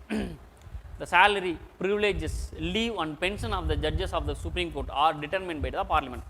அது வந்து கன்சல்டேட் ஃபண்டிலிருந்து அவங்களுக்கு சேலரி போகிறதுனால இதை யார் ஃபிக்ஸ் பண்ணும் அப்படின்னா பார்லிமெண்ட் ஃபிக்ஸ் பண்ணும். சரியா? cannot be challenged. இதை வந்து யாருமே சேலஞ்சு பண்ண முடியாது. In case of financial emergency, India திவால் ஆயிடுச்சு, சுத்தமாக எக்கனாமி டவுன் ஆயிடுச்சு அப்படின்னா மட்டுமே அவங்களுடைய சேலரியை கட் பண்ணுவாங்க. அதை தாண்டி வேறு எந்த ரீசனுக்காகவும் அவங்களுடைய சேலரியை கட் பண்ணவே முடியாது. சரிங்களா? இதுதான் வந்து அவங்களுக்கு ஃபிக்ஸ் பண்ணி ஒரு சர்வீஸ் கண்டிஷனில் போட்டிங்க அப்படின்னா அவங்க ரிட்டையர்ட் ஆக வரைக்கும் அதுதான். ரிட்டையர்ட் ஆனதுக்கப்புறம் அவங்களுக்கு பென்ஷன் என்ன ஃபிக்ஸ் பண்ணிங்கன்னா அதுதான். இதில் போய் திடீர்னுலாம் இடையெல்லாம் வந்து கட் பண்ணவே முடியாது. சரிங்களா? அப்போ பார்லிமெண்ட்டு தான் அவங்களுக்கான எல்லாத்தையுமே டிட்டர்மின் பண்ணிடும். இதை யாருமே வந்து cannot be challenged. யாருமே இதை வந்து சேலஞ்ச் பண்ண முடியாது, ஸ்டாப் பண்ண முடியாது இது கொடுக்குறத, எக்ஸப்ட் ஃபினான்ஷியல் எமர்ஜென்சி. அந்த ஃபினான்ஷியல் எமர்ஜென்சினா யாருக்குமே சேலரி போகாது. இவங்க மட்டும் கிடையாது, ஜட்ஜஸ் மட்டும் கிடையாது, கவர்மெண்ட் எம்ப்ளாயிஸ் யாருக்குமே சேலரி போகாது. ஏன்னா இந்தியாவே திவால் ஆயிடுச்சு, அப்புறம் எப்படி சேலரி தர முடியும்? சரி, expenses charged on consolidated fund. இவங்களுக்கான சேலரிஸ் ஆஸ் வெல் அஸ் அவங்களுடைய செலவுக்கு சுப்ரீம் கோர்ட்டுடைய செலவுக்கு யார் காசு தருவாங்க அப்படின்னா கன்சாலிடேட் ஃபண்ட் ஆஃப் இந்தியா, இந்தியாவுடைய அக்கௌண்ட்லேருந்து கன்சாலிடேட் ஃபண்டுங்கிற அக்கௌண்ட்லேருந்து காசு போகும். இன்னொரு முக்கியமான விஷயம், தே ஆர் நான் ஓட்டபிள் பை த பார்லிமெண்ட். பார்லிமெண்ட்டில் போய் அப்ரூவல் வாங்கி அதுக்கப்புறம் இவங்களுக்கு கொடுக்கலாம் அப்படிலாம் கிடையாது. கன்சாலிடேட் ஃபண்ட்லேருந்து பிரசிடென்ட்டை வந்து கையெழுத்து போட்டார்னா அது பாட்டு போயிட்டே தான் இருக்கும். சரிங்களா? இதை வந்து ஓட் பண்ண மாட்டாங்க, அப்ரூவல் பண்ணிடுவாங்க அப்படியே. சரி, 6th பாயிண்ட் வந்து பார்த்தீங்கன்னா, conduct of judges cannot be discussed.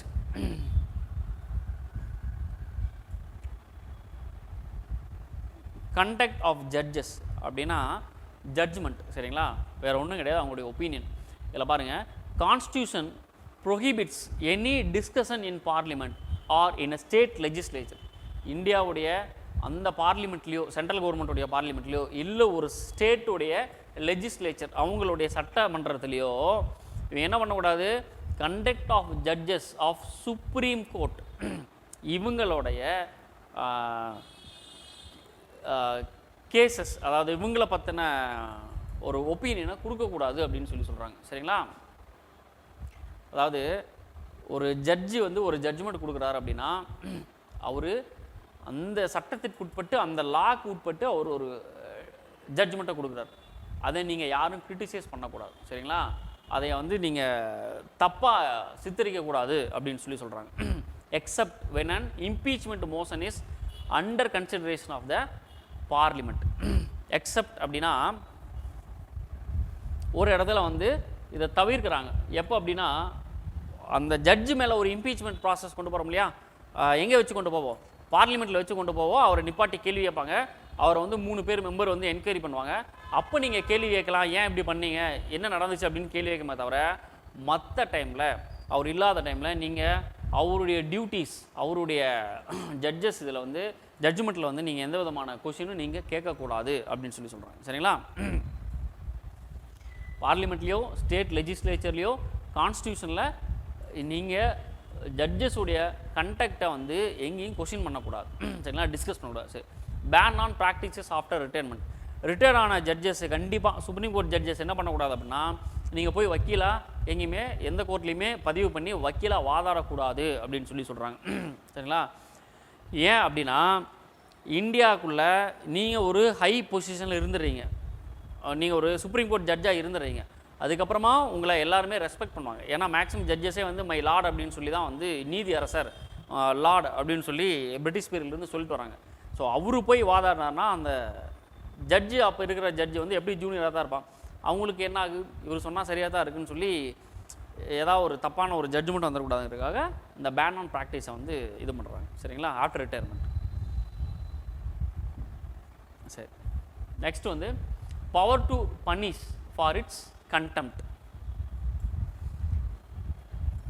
Contempt அப்படின்னா வந்து கண்டெம்ப்ட் ஆஃப் கோர்ட் அப்படின்னு சொல்லுவாங்க இல்லையா, அதாவது நீதிமன்றம் வந்து ஒரு ஜட்ஜ்மெண்ட்டு சொல்லியிருக்காங்க அப்படின்னா அதை நீங்கள் வந்து எதிர்த்து பேசுகிறீங்க, இல்லை உங்களை சம்மன் ஆக சொல்லி கோர்ட்லேருந்து ஆர்டர் வருது, நீங்கள் அதை மதிக்கலை அப்படின்னா என்னன்னா கோர்ட் அவமதிப்பு அப்படின்னு சொல்லுவாங்க. அதுதான் வந்து கோர்ட்டை அவமதிச்சிங்கன்னா அந்த கோர்ட் உங்களை பனிஷ் பண்ணு அப்படின்னு சொல்கிறாங்க. The supreme court can punish any person for its contempt. இதுதான் cannot be criticized opposed by any body. யாருமே நீங்கள் அவங்களுடைய ஜட்ஜ்மெண்ட்டை குற்றம் சொல்லக்கூடாது அப்படின்னு சொல்கிறாங்க. அப்படி பண்ணீங்க அப்படின்னா, ஒரு ரீசெண்டாக கூட வந்து ஒரு ரிப்போர்ட்டர் பேர் மறந்துட்டேன், ஒரு ரிப்போர்ட்டரை வந்து ஒரு ஜட்ஜை வந்து கிரிட்டிசைஸ் பண்ணதுனால என்னாச்சு, அவரை வந்து ஃபைன் கட்ட சொல்லி போட்டிருந்தாங்க. இல்லைன்னா அவர் வந்து மன்னிப்பு கேட்கணும் அப்படின்னு சொல்லுவாங்க. இதான் கண்டெம்ப்ட் ஆஃப் கோர்ட் அப்படின்னு சொல்லுவாங்க. சரி, அடுத்து freedom to appoint it's staffs. நம்ம ஜட்ஜஸை தவிர உள்ளுக்குள்ளே ஒர்க் பண்ணுறதுக்கான ஆஃபீஸ் ஒர்க்கு, அட்மினிஸ்ட்ரேட்டிவ் ஒர்க் பண்ணுறதுக்காக என்ன பண்ணலாம் அப்படின்னா, இவங்க சர்வன்ஸை இவங்களே வந்து அப்பாயின்ட் பண்ணிக்கலாம். அதை எந்த விதமான தலையீடு இல்லாமல் பார்த்துக்கணும். எக்ஸிக்யூட்டிவ்ஸ் அப்படின்னா கவுன்சில் ஆஃப் மினிஸ்டர்ஸ், அவங்களுடைய தலையீடு இல்லாமல் இவங்க ஓனாக இவங்க அப்ளை பண்ணிக்கலாம் அப்படின்னு சொல்கிறாங்க. இவங்களே அப்பாயின்மெண்ட்ஸ் இவங்களே மேக் பண்ணிக்கலாம் அப்படின்னு சொல்கிறாங்க. சரி, இதெல்லாம் அந்தளவுக்கு ரொம்ப இம்பார்ட்டண்டான பாயிண்ட்ஸ் கிடையாது. சரி, it's jurisdiction cannot be curtailed அப்படின்னா என்னென்னா, பார்லிமெண்ட் ஜூரிஸ்டிக்ஷன் அண்ட் பவர், கோர்ட்டுக்குன்னு சொல்லி ஒரு வரையறை இருக்குது. இந்தந்த கேஸ் எல்லாம் வந்து நீங்கள் டீல் பண்ணலாம். இப்போ ஃபார் எக்ஸாம்பிள்,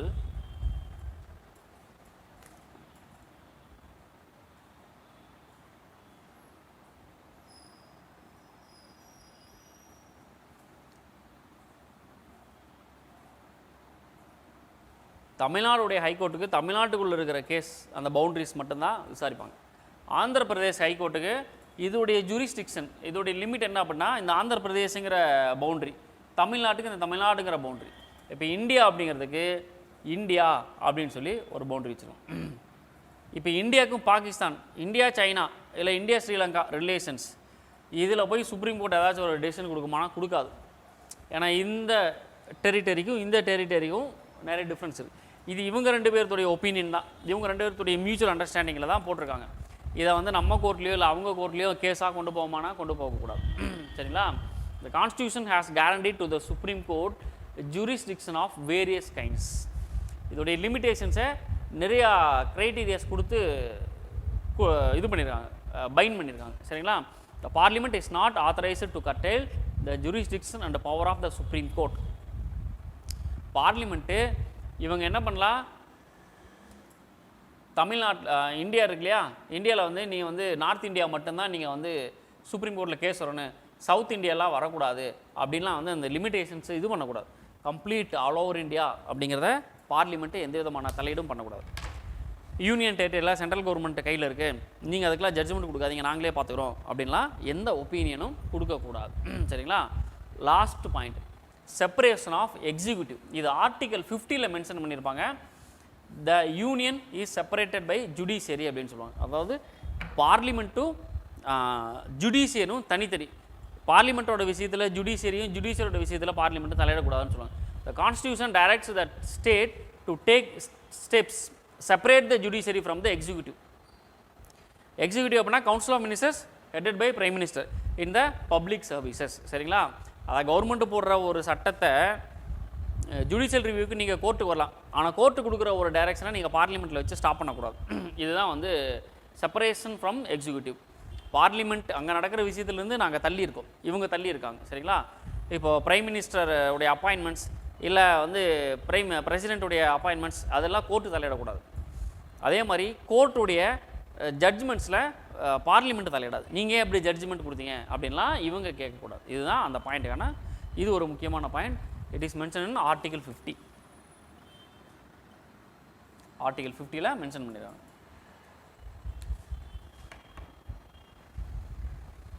சரி, இது வரைக்கும் நம்ம பார்த்தது independence of supreme court. Supreme கோர்ட்டுடைய இண்டிபெண்டன்ஸ் எவ்வளோ தூரம் லிமிடேஷன்ஸ் இருக்குது அப்படின்னு சொல்லிட்டு. சரிங்களா?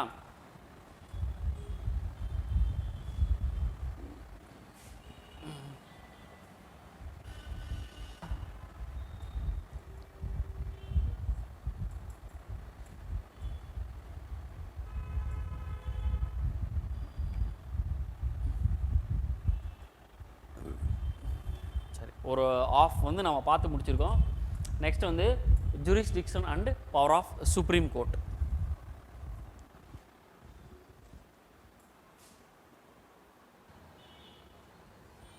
சரி, இப்போ வந்து சுப்ரீம் கோர்ட்டுடைய ஜூரிஸ்டிக்ஷன் அண்ட் பவர் எவ்வளோ பவர்ஸ் இருக்குது. ஆக்சுவலாக வந்து இப்போ தான் நம்ம சுப்ரீம் கோர்ட்டுடைய கம்ப்ளீட் பவர்ஸே நம்ம என்னென்னு சொல்லி பார்க்க போகிறோம். இதில் இது வந்து ஜஸ்ட் ஒரு இன்ட்ரடக்ஷன்.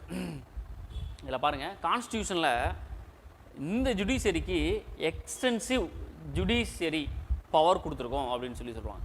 எக்ஸ்டென்சிவ் ஜுடிஸ்டிக்ஷன் எல்லை வந்து அதிகமாக கொடுத்தா கம்ப்ளீட் இந்தியாவே வந்து இந்த ஜூரிஸ்டிக்ஷன் எல்லை அப்படின்னு சொல்லுவாங்க, அதுக்குள்ளே கொண்டு வந்திருக்காங்க. அதே மாதிரி பவரும் வந்து எல்லை அடங்கா, அதான் vast power of supreme court அப்படின்னு சொல்கிறாங்க. It is the final court of appeal. இதுக்கு மேலே நம்ம அப்பீலே போக முடியாது. அதனால் இதுதான் சுப்ரீம் கோர்ட்டு தான் வந்து உச்சபட்ச நீதி அப்படின்னு சொல்லி சொல்லுவாங்க. சரிங்களா? Final interpreter, guardian of constitution, guardian of fundamental rights, இதெல்லாம் ஆல்ரெடி நம்ம பார்த்துட்டோம். சரி, further it has advisory and supervisory powers. சரிங்களா? சில கவர்மெண்ட்டுக்கு தேவையான அட்வைசஸ் கொடுக்கலாம், அதே மாதிரி கவர்மெண்ட்டுடைய ஆக்டிவிட்டியை சூப்பர்வைஸ் பண்ணலாம். இந்தியாவில் வேறு யாருக்கும் இந்த பவர் கிடையாது. சரிங்களா? இந்த அட்வைசரி, இந்த சூப்பர்வைசரி பவர். இப்போ ரீசெண்டாக இந்த கோவிட் டைமில் கூட செகண்ட் வேவ் டைமில் வந்து கேசஸ் சடனாக ரேப்பிட் இன்க்ரீஸில் இருந்தப்போ கோர்ட்டு தான் வந்து என்ன ஸ்டெப் எடுத்துருக்கீங்க, என்ன டைரக்ஷன் பண்ணியிருக்கீங்க அப்படின்னு சென்ட்ரல் கவர்மெண்ட்டை கேள்வி மேலே கேள்வியாக கேட்டதுனால தான் அடுத்தடுத்த ஸ்டெப்ஸ், அந்த வேக்சினேஷன் இன்ஜெக்ஷன் ஏன் போடலை, ஏன் ஆக்சிஜன் சிலிண்டரில் அப்படின்னு கோர்ட்டு கேள்வி கேட்டு தான் என்னாச்சு, இவங்க இந்த அளவுக்கு ஸ்டெப்ஸ் எடுத்திருக்காங்க. இல்லைனா இன்னும் டிலே பண்ணி தான் ஸ்டெப்ஸ் எடுத்திருப்பாங்க. அப்போ கோர்ட் என்ன பண்ணுது, அட்வைஸ் பண்ணுது. சரிங்களா, இந்த டைமில் இந்த டெசிஷன் நீங்கள் எடுத்துருக்கணும் அப்படின்னு உங்கள் வாட்ச் பண்ணிகிட்டே இருக்காங்க, சூப்பர்வைஸ் பண்ணுறாங்க அண்ட் அட்வைஸ் கொடுக்குறாங்க. உங்களால் முடியலன்னா விட்டுருங்க. டெல்லி கவர்மெண்ட்லாம் ரொம்ப கேவலமாக கேட்டுச்சு கோர்ட்லாம். உங்கள் கையில் காசு இல்லைனா பிச்சை எடுத்தாவது நீங்கள் ஆக்சிஜன் சிலிண்டரை வாங்கி கவர்மெண்ட்டுக்கு கொடுங்க, மக்களுக்கு கொடுங்க அப்படின்லாம் வந்து கொஸ்டின் கேட்டாங்க இந்த கோவிட் டைமில். சரிங்களா, சரி.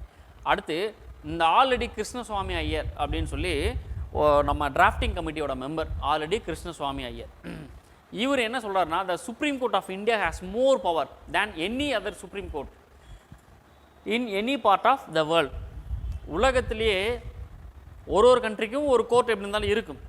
அந்த கோர்ட்டில் எல்லாமே அதிகமான பவர் உள்ள கோர்ட் எது அப்படின்னா இந்தியாவில் இருக்கக்கூடிய சுப்ரீம் கோர்ட் தான் அப்படின்னு சொல்லி அவர் கான்ஸ்டியூஷன் மேக் பண்ணும்போது டிராஃப்டிங் கமிட்டி மெம்பராக இருந்த ஆல்ரெடி கிருஷ்ணசுவாமி ஐயர் வந்து சொல்லியிருக்காரு. சரிங்களா, அப்போ வேர்ல்டுலேயே ரொம்ப அதிகமான பவர் உள்ள கோர்ட் எது அப்படின்னா யூஎஸை விட இங்கிலாண்டை விட நம்ம சுப்ரீம் கோர்ட் தான். இங்கிலாண்டை வந்து லோயர் ஹவுஸோ அப்பர் ஹவுஸோ எந்த ஹவுஸ்னு தெரியல, அதுதான் ஃபைனல் இன்டர்பிரட்டர் அப்படின்னு சொல்லுவாங்க. அங்கே கோர்ட் இல்லாமல் ஹவுஸை சொல்லுவாங்க. யூஎஸில் கோர்ட்டை சொல்லுவாங்க, நம்மளோடதில் கோர்ட். இதுதான் ஹையஸ்ட் கோர்ட் ரெண்டு கம்பேர் பண்ணும்போது. சரி, இதனுடைய ஜூரிஸ்டிக்ஷன் பவரை பாருங்கள். ஒரிஜினல் ஜூரிஸ்டிக்ஷன், ரிட்டு, அதுக்கப்புறம் appellate, advisory, a court of record, power of judicial review, constitutional interpreter, other powers அப்படின்னு சொல்லி இந்த மாதிரி க்ரைட்டீரியாஸ் பிரிச்சிருக்காங்க. சரிங்களா, சரி, ஒன் பை ஒன்னாக பார்த்துருவோம். First original jurisdiction. அது என்ன ஒரிஜினல் ஜூரிஸ்டிக்ஷன்? ஒரிஜினல் அப்படின்னா சுப்ரீம் கோர்ட்டு தான், இதுக்கு மாற்று வேறு இல்லை, இதுக்கு பதிலாக அப்படின்னு சொல்கிறோம் இல்லையா. ஒரிஜினல் மாதிரியே இருந்துச்சுன்னா அதை நம்ம என்ன சொல்லுவோம், அதை காப்பி அப்படின்னு சொல்லுவோம். சரி, அங்கே இந்த இடத்துல எந்தெந்த இடத்துலலாம் ஒரிஜினலாக வந்து சுப்ரீம் கோர்ட்டு மட்டுமே, வேறு யாருமே கிடையாது, சுப்ரீம் கோர்ட்டு மட்டும்தான் செய்ய முடியாதே, வேறு யாருமே செய்ய முடியாது. அதுதான் ஒரிஜினல் ஜூரிஸ்டிக்ஷன் அப்படின்னு சொல்கிறோம். ஹைகோர்ட்டு செய்ய முடியாது, லோயர் கோர்ட்டு செய்ய முடியாது, அதை சுப்ரீம் கோர்ட்டு மட்டும்தான் செய்ய முடியும். சுப்ரீம் கோர்ட்டை தாண்டி வேறு எங்கேயும் நீங்கள் அப்பீல் போக முடியாது. ஹைகோர்ட்டுக்கு போயிட்டு அதுக்கப்புறம் சுப்ரீம் கோர்ட் வர முடியாது. சுப்ரீம் கோர்ட்டுக்கு தான் நீங்கள் வந்தாலும் இந்த கேஸ்னால் நீ எங்கேயும் போக வேண்டியதில்லப்பா, சுப்ரீம் கோர்ட் மட்டும் தான் போகணும். இல்லை சார் நான் ஹைகோர்ட்டு போகிறேன், அங்கே இதுக்கு ஆப்ஷனே கிடையாது, நீ சுப்ரீம் கோர்ட் தான் போகணும். இதுதான் ஒரிஜினல் ஜூரிஸ்டிக்ஸ். அவங்க மட்டும் தான் விசாரிக்க முடியும், அவங்களுக்கு தான் அந்த அதிகாரம் இருக்குது. அதுதான் first. Central and one or more states. Central government இருக்குது, சென்ட்ரல் கவர்மெண்ட்டுக்கும் வேறு ஏதாவது ஒரு ஸ்டேட்டுக்கும் பிரச்சனை அப்படின்னா, இப்போ தமிழ்நாடு கவர்மெண்ட் வந்து சென்ட்ரல் கவர்மெண்ட் மேலே ஒரு கேஸ் சொல்கிறாங்க, ஒரு கம்ப்ளைண்ட் ஒன்று சொல்கிறாங்க, பெட்டிஷன் போடுறாங்க அப்படின்னா அதை அந்த ஸ்டேட்டுடைய ஹைகோர்ட்டு விசாரிக்க முடியாது. யார் விசாரிக்கணும்? சுப்ரீம் கோர்ட்டு மட்டும் தான் பண்ண முடியும். சரிங்களா, அப்போ சென்ட்ரல் கவர்மெண்ட்டுக்கு எகெயின்ஸ்டாக ஒன் ஆர் மோர் ஸ்டேட்ஸ், ஒன்று அல்லது ரெண்டு இருக்கலாம். இது அடுத்து between centre and any state or states on one side.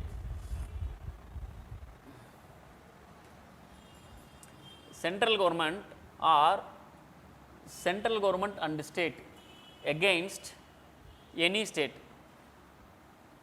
இது இங்கே பாருங்கள், central government versus any state.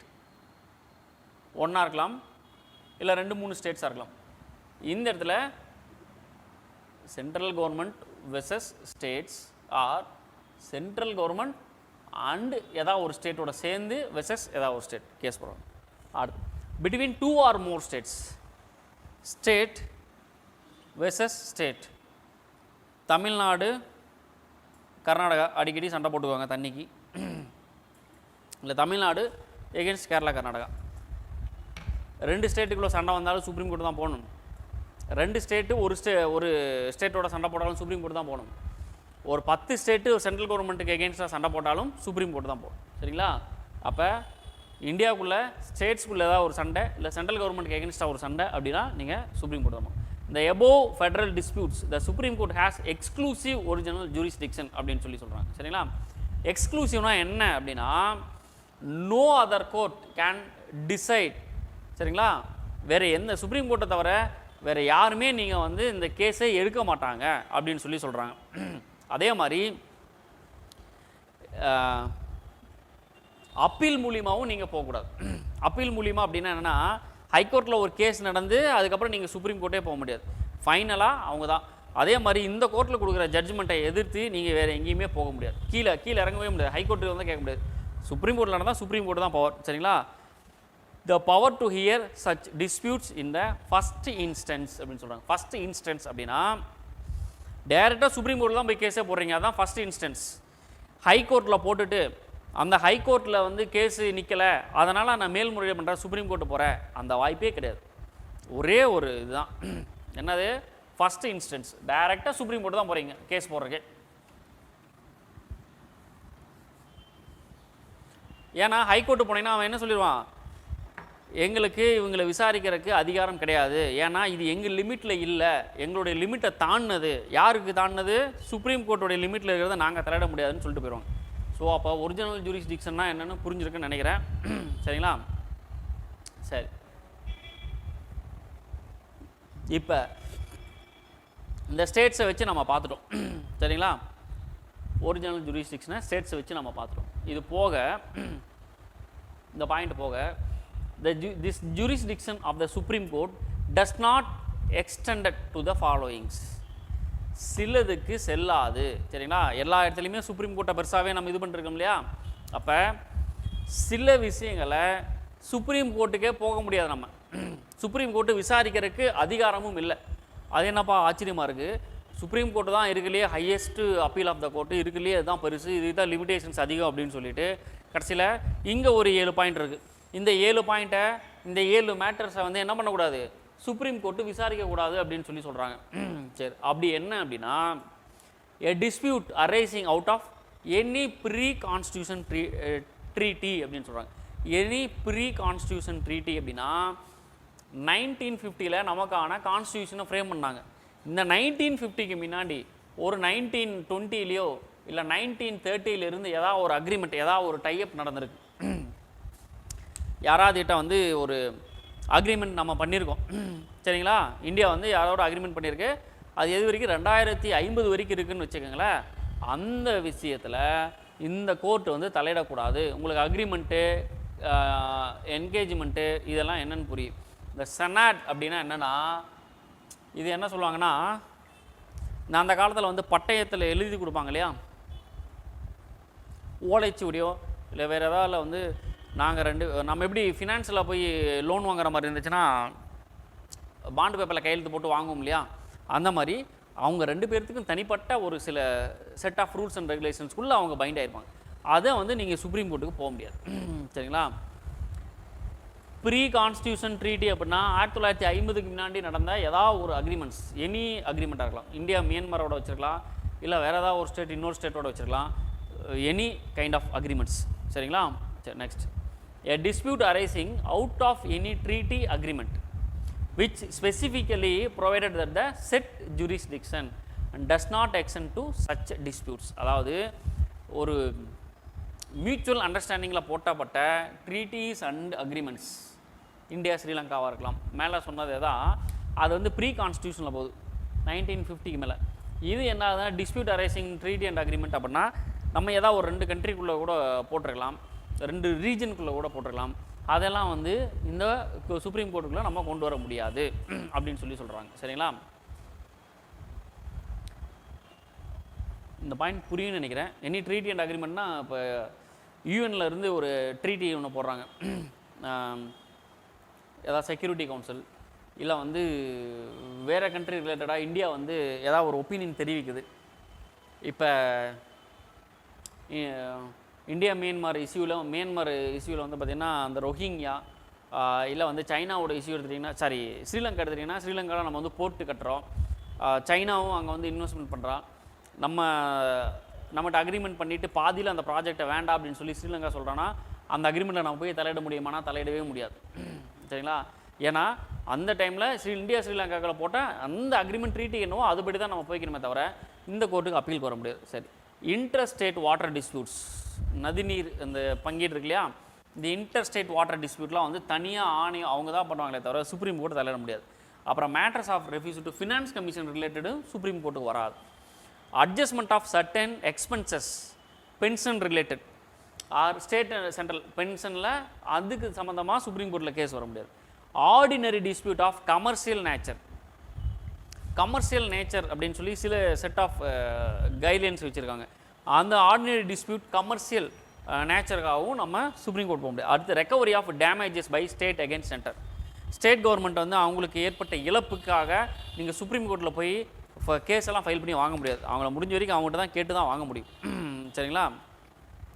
அப்போ இந்த 7 கண்டிஷனுக்கும் நம்ம ஜூரிஸ்டிக்ஷனில் சில எக்ஸெப்ஷன் இருக்குது. இதெல்லாம் வந்து அவங்க விசாரிக்க முடியாது அப்படின்னு சொல்லி சொல்கிறாங்க.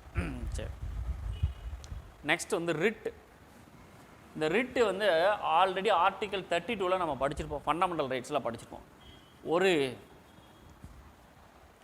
இந்தியன் சிட்டிசனுக்கு ஃபண்டமெண்டல் ரைட்ஸ் அடிப்படை உரிமை மறுக்கப்படும் போது, வயலேட் ஆகும்போது அந்த சிட்டிசன் என்ன பண்ணலாம் அப்படின்னா டைரெக்டாக சுப்ரீம் கோர்ட்டு போகலாம். சுப்ரீம் கோர்ட்டு போய் கேஸ் ஃபைல் பண்ணலாம். இல்லை 2 ஆப்ஷன் இருக்குது. என்ன பண்ணால் டைரெக்டாக சுப்ரீம் கோர்ட்டும் போகலாம், டைரெக்டாக ஹை கோர்ட்டும் போகலாம். சரிங்களா? ஹை கோர்ட்லேயும் போய் அவன் அந்த ரிட்டு ஃபைல் பண்ணலாம், சுப்ரீம் கோர்ட்லேயும் போய் அந்த ரிட்டை ஃபைல் பண்ணலாம். சரிங்களா? அப்போ 2 ஆப்ஷன் இருக்குது அவனுக்கு.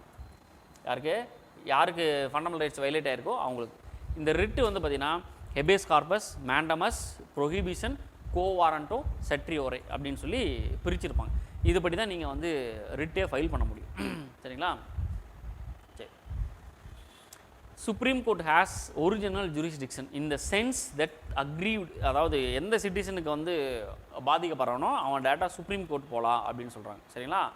But not necessarily by the way of appeal. Not necessarily by the way of அப்பீல்னா ஹைகோர்ட்டில் போட்டு அங்கே வந்து அவனுக்கு நீதி கிடைக்கல அப்படின்னா அவன் டேரெக்டாக சுப்ரீம் கோர்ட் போக வேண்டிய அவசியம் இல்லை. நீ டைரெக்டாகவே சுப்ரீம் கோர்ட்டு போகலாம் அப்படின்னு சொல்லி சொல்கிறாங்க இந்த பாயிண்டில். சரியா? But writ jurisdiction of the supreme court is not exclusive அப்படின்னு சொல்லி சொல்கிறாங்க. இந்த ரிட் ஜூரிஸ்டிக்ஷன் என்ன சொல்கிறாங்க அப்படின்னா இது வந்து அப்சல்யூட்டாக அந்த ஒரிஜினல் ஜூரிஸ்டிக்ஷன் சொன்னோம் இல்லையா, இவரை தவிர வேறு யாருமே இல்லை அப்படின்ட்டு, அப்படியெல்லாம் கிடையாது. யார் ஒரு பர்சன், யார் ஒருத்தன் டைரெக்டாக சுப்ரீம் கோர்ட்டு போகிறானோ அவனுக்கு வந்து அது ஒரிஜினல் ஜூரிஸ்டிக்ஷன் நினச்சிக்கலாம். ஏன் அப்படின்னா ஏன்னா நான் தான் டைரெக்டாக சுப்ரீம் கோர்ட்டே போகிறேன்ல அப்படின்னு சொல்லிட்டு. சரிங்களா? இங்கே ஒரு இது இருக்குது பாருங்கள். இந்த high court are also empowered to issue writs. ஹைகோர்ட்டுக்கும் ரிட்ஸ் இஷ்யூ பண்ணுறாங்க. டேரெக்டாக ஹைகோர்ட்டும் போகலாம், சுப்ரீம் கோர்ட்டும் போகலாம் அப்படின்னு சொல்லி சொல்கிறோமா? சரி, இந்த 2ல் எங்கே போகிறது நல்லது, யாருக்கு அதிகமான பவர் இருக்குது அப்படின்னு சொல்லி பார்த்தோம் அப்படின்னா இந்த ஹைகோர்ட்டுக்கு தான் vast power regarding writs jurisdiction இருக்குது. சரிங்களா? Writ jurisdiction of high court is wider than the supreme court. ரொம்ப ரொம்ப இம்பார்ட்டன்ட் பாயிண்ட். ரிட்டு சம்மந்தப்பட்டது வரைக்கும் சுப்ரீம் கோர்ட் டைரெக்டாக போகலாம். அதனால தான் இங்கே என்ன பண்ணியிருக்கோம், இதோடைய ஜூரிஸ்டிக்ஷன் பவர் வந்து நம்ம பெருசாக பேசுகிறோம். டேரெக்டாக சுப்ரீம் கோர்ட்டுக்கு போகிற ஆப்ஷன் இருக்குது. டேரெக்டாக சுப்ரீம் கோர்ட் போனால் பெஸ்ட்டா, டேரெக்டாக ஹைகோர்ட் போனால் பெஸ்ட்டா அப்படின்னா நீ டேரெக்டாக ஹைகோர்ட்டு போனீங்கன்னா தான் பெஸ்ட். ஏன் அப்படின்னா supreme court can issue writ only. Writ அப்படின்னா நீ அதில் மனு போட்டு எனக்கு ஃபண்டமெண்டல் ரைட்ஸ் பாதிக்கப்பட்டிருக்கு அப்படின்னு சொல்லி நீங்கள் போகிறீங்க. சரியா? Enforcement of the fundamental rights, not for other purpose. இதை தாண்டி வேறு விஷயத்துக்கு நீ டேரெக்டாக ஹைகோர்ட்டு சுப்ரீம் கோர்ட்டு போகலாமான்னா போக முடியாது. சரிங்களா? ஒன்லி ரிட்டுக்கு மட்டும்தான் போக முடியும். அப்போ இதோடைய ரிட் ஜூரிஸ்டிக்ஷன் வந்து பார்த்தீங்க அப்படின்னா நீ ஹைகோர்ட்டுக்கும் போகலாம், சுப்ரீம் கோர்ட்டுக்கும் போகலாம். ஆனால் ரிட்டு மூலியமாக மட்டும்தான் நீ சுப்ரீம் கோர்ட்டுக்கு போக முடியும். சரிங்களா? இங்கே பாருங்கள். The high court on the other hand can issue writ not only for the enforcement of the fundamental rights but also for other purposes. நீ வேறு சில காரணங்களுக்காகவும் ஹைகோர்ட்டுக்கு போகலாம் அப்படின்னு சொல்லி சொல்கிறாங்க. நார்மலாக நீங்கள் வந்து ஒரு கேஸ் போடுறீங்க, தமிழ்நாட்டில் இருக்கீங்கன்னா என்ன பண்ணலாம், இந்த டிஸ்ட்ரிக்ட் கோர்ட்லாம் போடாமல் டேரெக்டாக ஹைகோர்ட்டு போடலாமான்னா போடலாம். ஆனால் டேரெக்டாக நான் சுப்ரீம் கோர்ட்டு போகிறேன், ரிட் இல்லாமல் ஃபண்டமெண்டல் ரைட்ஸில் பாதிக்கப்படாமல் நார்மல் ஒரு கேஸ், சாதாரண ஒரு கேஸ், அந்த கேஸுக்கு நீங்கள் டேரெக்டாக சுப்ரீம் கோர்ட்டு போனீங்கன்னா என்ன சொல்லுவாங்க, சுப்ரீம் கோர்ட் என்ன கொஸ்டின் கேட்க அப்படின்னா நீ எங்கேருந்து வர அப்படின்னு கேட்பாங்க. நான் இந்த மாதிரி தமிழ்நாட்டிலேருந்து வரேன் அப்படின்னா தமிழ்நாட்டில் ஹைகோர்ட்டுன்னு ஒன்று இருக்குது, அங்கே ஃபஸ்ட்டு போய் அப்ளை பண்ணுங்கள். அப்ளை பண்ணி அங்கே உங்களுக்கு ஜட்ஜ்மெண்ட் என்ன வருதுன்னு பார்த்து அப்பீல் பண்ணுறதுக்கு இங்கே வரலாம். நீ உனக்குள்ள ஒரு ஜூரிஸ்டிக்ஷன், அதாவது ஒரு ஜுடிஷியரி வச்சுட்டு டேரெக்டாக சுப்ரீம் கோர்ட் வந்தனா ஹைகோர்ட் அவமதிக்கிற மாதிரி ஆயிரு. ஹைகோர்ட்டு போயிட்டு அப்புறம் டேரெக்டாக அங்கே என்ன ஜட்ஜ்மெண்ட்டோ அதை பொறுத்து மேலே அப்பீல் தான் வர முடியும், டேரெக்டாக சுப்ரீம் கோர்ட் வர முடியாது. எதுக்கு? ஃபார் அதர் பர்பஸ் அப்படின்னு சொல்லிடுவாங்க. சரிங்களா? அப்போ ரிட்டுக்கு மட்டும்தான் நீங்கள் இப்படி டேரெக்டாக போக முடியும். ரிட் இல்லாமல் அதர் பர்பஸுக்கு இங்கே போய் இங்கே இருக்கிற ஜட்ஜ்மெண்ட்டை பார்த்து தான் இப்படி போக முடியும். சரிங்களா? ரிட்டாக இருந்துச்சுன்னா சுப்ரீம் கோர்ட் என்ன பண்ணால் ஓகே அக்செப்டட் அப்படின்னு அவங்க அக்செப்ட் பண்ணிக்குவாங்க. சரி, அப்போ யாருக்கு வைடர் சென்ஸ் இருக்குது? இந்த ஹைகோர்ட்டுக்கு. ஏன்? நீ 2 வழியாகவும் கேஸு ஃபைல் பண்ணலாம். ரிட்டும் ஃபைல் பண்ணலாம், அதர் இஷ்யூஸ் ஆர் அதர் கேஸஸும் ஃபைல் பண்ணலாம். ஆனால் சுப்ரீம் கோர்ட்டுக்கு ஒரே வழி தான், டைரக்ட் பீப்புள்.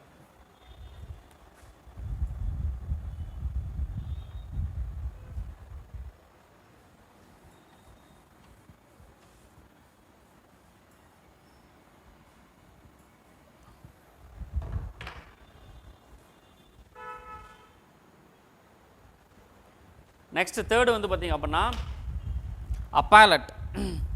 அப்பாலட் ஜூரிஸ்டிக்ஷன். சரி, அப்படின்னா என்ன அர்த்தம் அப்படின்னா அப்பீல் போகிறதான்.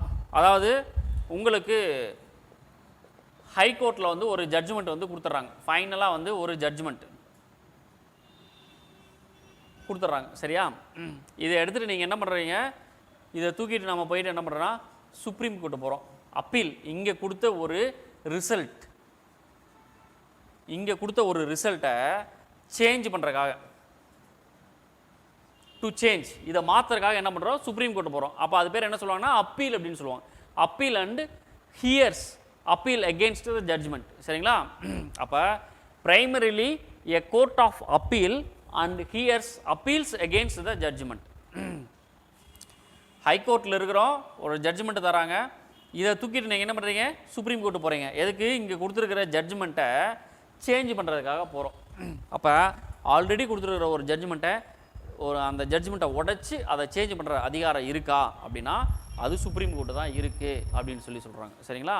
எதுக்கெல்லாம் வந்து நம்ம அப்பீல் போகலாம் அப்படின்னா appeal in constitutional manner, constitution related, civil cases, criminal cases, appeals by special cases. சரிங்களா? ஸ்பெஷல் கேசஸ் அப்படின்னா வந்து authorized to grant in a discretion special leave to appeal from any judgment. Leave to appeal from any judgment in matter of passed by the court or tribunal in the country. இந்த கோர்ட்லாம் தாண்டி ட்ரிபுனல்னு ஒன்று சொல்லுவோம், தீர்ப்பாயம் அப்படின்னு சொல்லுவாங்க. தீர்ப்பாயம் அப்படின்னா இப்போ எக்கனாமிக் அஃபேர்ஸ், பொருளாதார குற்றத்தை பண்ணவங்களை மட்டும் விசாரிக்கிற ஒரு கோர்ட் இருக்கு.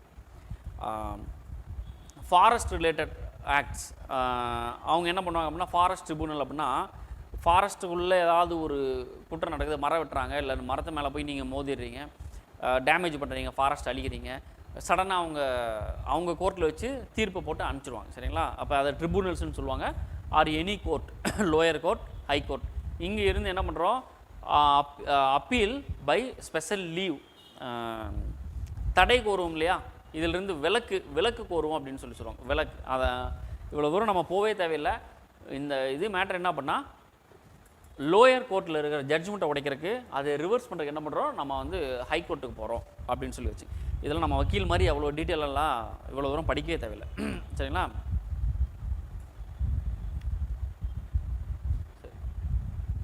நெக்ஸ்ட் வந்து அட்வைசரி ஜூரிஸ்டிக்ஷன்.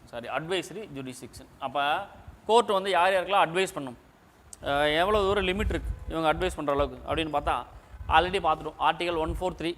இந்த ஆர்டிகல் 143 படி பிரசிடெண்ட் வந்து சுப்ரீம் கோர்ட்டில் அட்வைஸ் வந்து கேட்டுக்கலாம் அப்படின்னு சொல்கிறோம்.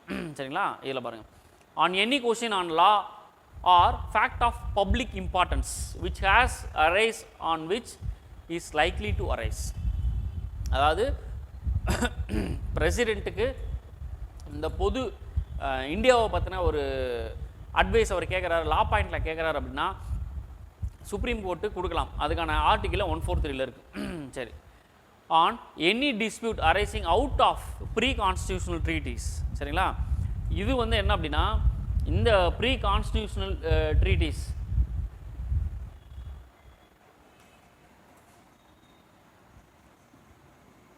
பிஃப்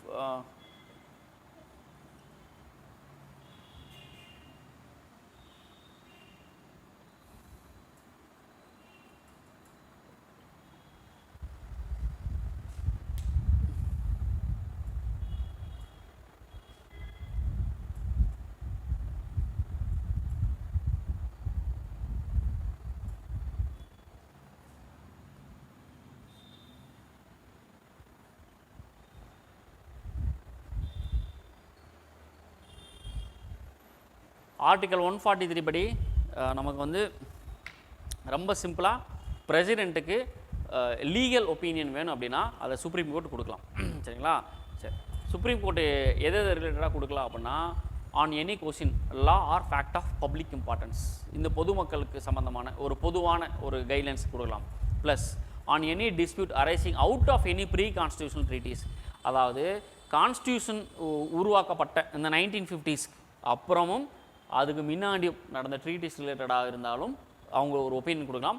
ஆஃப்டர் 1950ஸ்க்கு இந்த பாயிண்ட்டுக்கு கொடுக்கலாம்.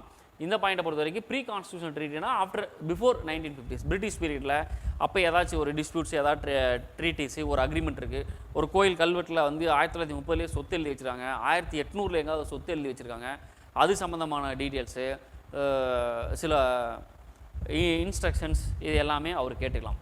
சரிங்களா? இன்னொன்று, இந்த அட்வைஸ் கொடுக்குறாங்களே ஒப்பீனியன் ஒன்லி அட்வைஸ், கோர்ட் வந்து இது இருக்குது சார் அப்படின்னு அட்வைஸ் கொடுக்கலாம். இதன்படி நீங்கள் போங்கன்னா அவரை வந்து நீங்கள் கம்பல் பண்ண முடியாது. அந்த அட்வைஸ் அவர் கேட்கலாம், கேட்காமையும் போகலாம். சரிங்களா? He may follow or may not follow the opinion, கேட்டுட்டு அவருடைய ஓன் டெசிஷன் எடுத்துக்கலாம்.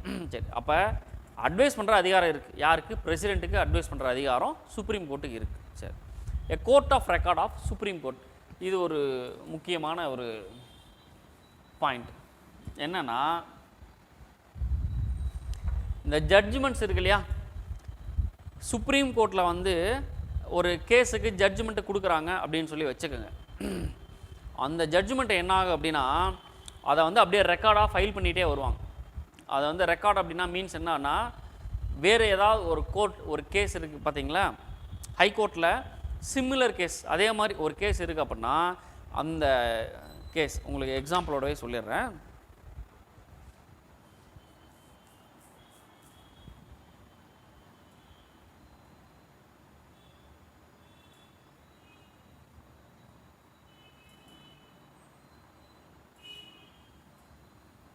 சும்மா எக்ஸாம்பிள் நான் நீட்டை வச்சு சொல்கிறேன்.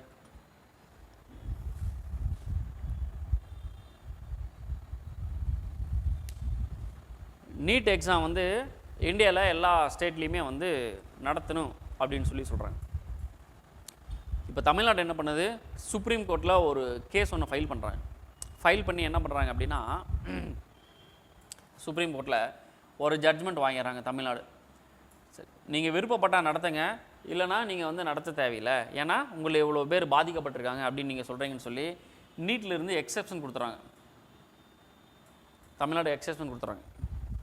இது இந்த கேஸோடைய ஜட்ஜ்மெண்ட் வந்து அப்படியே ரெக்கார்டாக நிற்கிது. சரிங்களா? சென்ட்ரல் கவர்மெண்ட்டுக்கு எகென்ஸ்டாக கேஸை போட்டு இது ஒரு ரெக்கார்டாக வந்துருச்சு.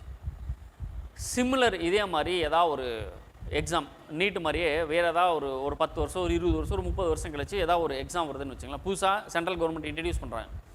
அப்போ வேறு ஏதாவது ஒரு ஸ்டேட், கேரளா அப்படின்னு வச்சுங்க, கேரளா இது எப்போ நடக்குது ஜட்ஜ்மெண்ட் 2021, நான் சொல்கிறது 2100 இதோடைய ஜட்ஜ்மெண்ட் வந்து ஃபைல் ஆயிடுது. ஒரு ஸ்டேட்டுக்கு மட்டும் எக்ஸெப்ஷன் கொடுத்துறாங்க. இந்தியாவில் எல்லாருமே நடத்தும் போது ஒரு ஸ்டேட்டு மட்டும் வேண்டானா நீங்கள் வேண்டான்னு விட்டுலான்னு ஒரு ஜட்ஜ்மெண்ட் 2001 கொடுத்துட்டாங்க. இது அப்படியே ரெக்கார்டாகி நிற்கிது. இந்த 2100 இதே மாதிரி கேரளா என்ன பண்ணுதுன்னா, அவங்க இதே மாதிரி வேறு ஏதாவது ஒரு எக்ஸாம் ஒன்று கொண்டு வராங்க. செட்டு அப்படின்னு சொல்லி எக்ஸாம்பிள் வச்சுக்குவோம். இப்படி ஒரு எக்ஸாம் இன்ட்ரடியூஸ் பண்ணும்போது எல்லாருமே எழுதும் போது என்ன பண்ணுறாங்க, கேரளா வந்து அப்பீல் போகிறாங்க, எங்களுக்கு வேண்டாம் அப்படின்னு சொல்லி போகிறாங்க. அப்போ கோர்ட்டில் என்ன பண்ணுறாங்க அப்படின்னா, ஜட்ஜு இல்லை நீங்கள் கண்டிப்பாக எழுதணும், எல்லாருமே எக்ஸாம் நடத்தும் போது நீங்கள் நடத்தி தான் ஆகணும், நான் வந்து பெர்மிஷன் கொடுக்க மாட்டேன், உங்களுக்கு இதுலேருந்து எக்ஸெப்ஷன் நான் கொடுக்க மாட்டேன்னு அவர் சொல்லிடுறார், அவருடைய ஒப்பீனியன் சொல்லிடுறார். ஆனால் இந்த கேரளா என்ன பண்ணுதுன்னா 2021 இதே மாதிரி தமிழ்நாட்டுக்கு ஒரு எக்ஸெப்ஷன் கொடுத்துருக்கீங்க, இவங்க என்னென்ன ஃபைல் பண்ணாங்களோ அது எல்லாத்தையும் நான் ஃபைல் பண்ணியிருக்கேன், இந்த கேஸை ரெஃபரன்ஸாக வச்சு எனக்கு எக்ஸப்ஷன் கொடுங்கன்னு சொல்லி கேட்கலாம். சரிங்களா? கேட்டால் கண்டிப்பாக கொடுக்கணும். ஏன் அங்கே ஜட்ஜ்மெண்ட்டில் அங்கே கொடுத்துருக்காங்களே நீங்கள் கொடுக்கலாம்ல அப்படின்னு சொல்லி கேட்டாங்கன்னா கண்டிப்பாக கொடுக்கணும். இதுதான் எ கோர்ட் ஆஃப் ரெக்கார்ட் அப்படின்னு சொல்லி சொல்லுவாங்க. சுப்ரீம் கோர்ட்டில் சொல்லியிருக்காங்களே அப்படின்னு சொல்லி. அப்போ இந்த ஜட்ஜ்மெண்ட்ஸ் எல்லாமே ப்ரொசீடிங்ஸ் எல்லாமே என்ன பண்ணுவாங்கன்னா இது எல்லாமே ரெக்கார்டாக வச்சுருப்பாங்க.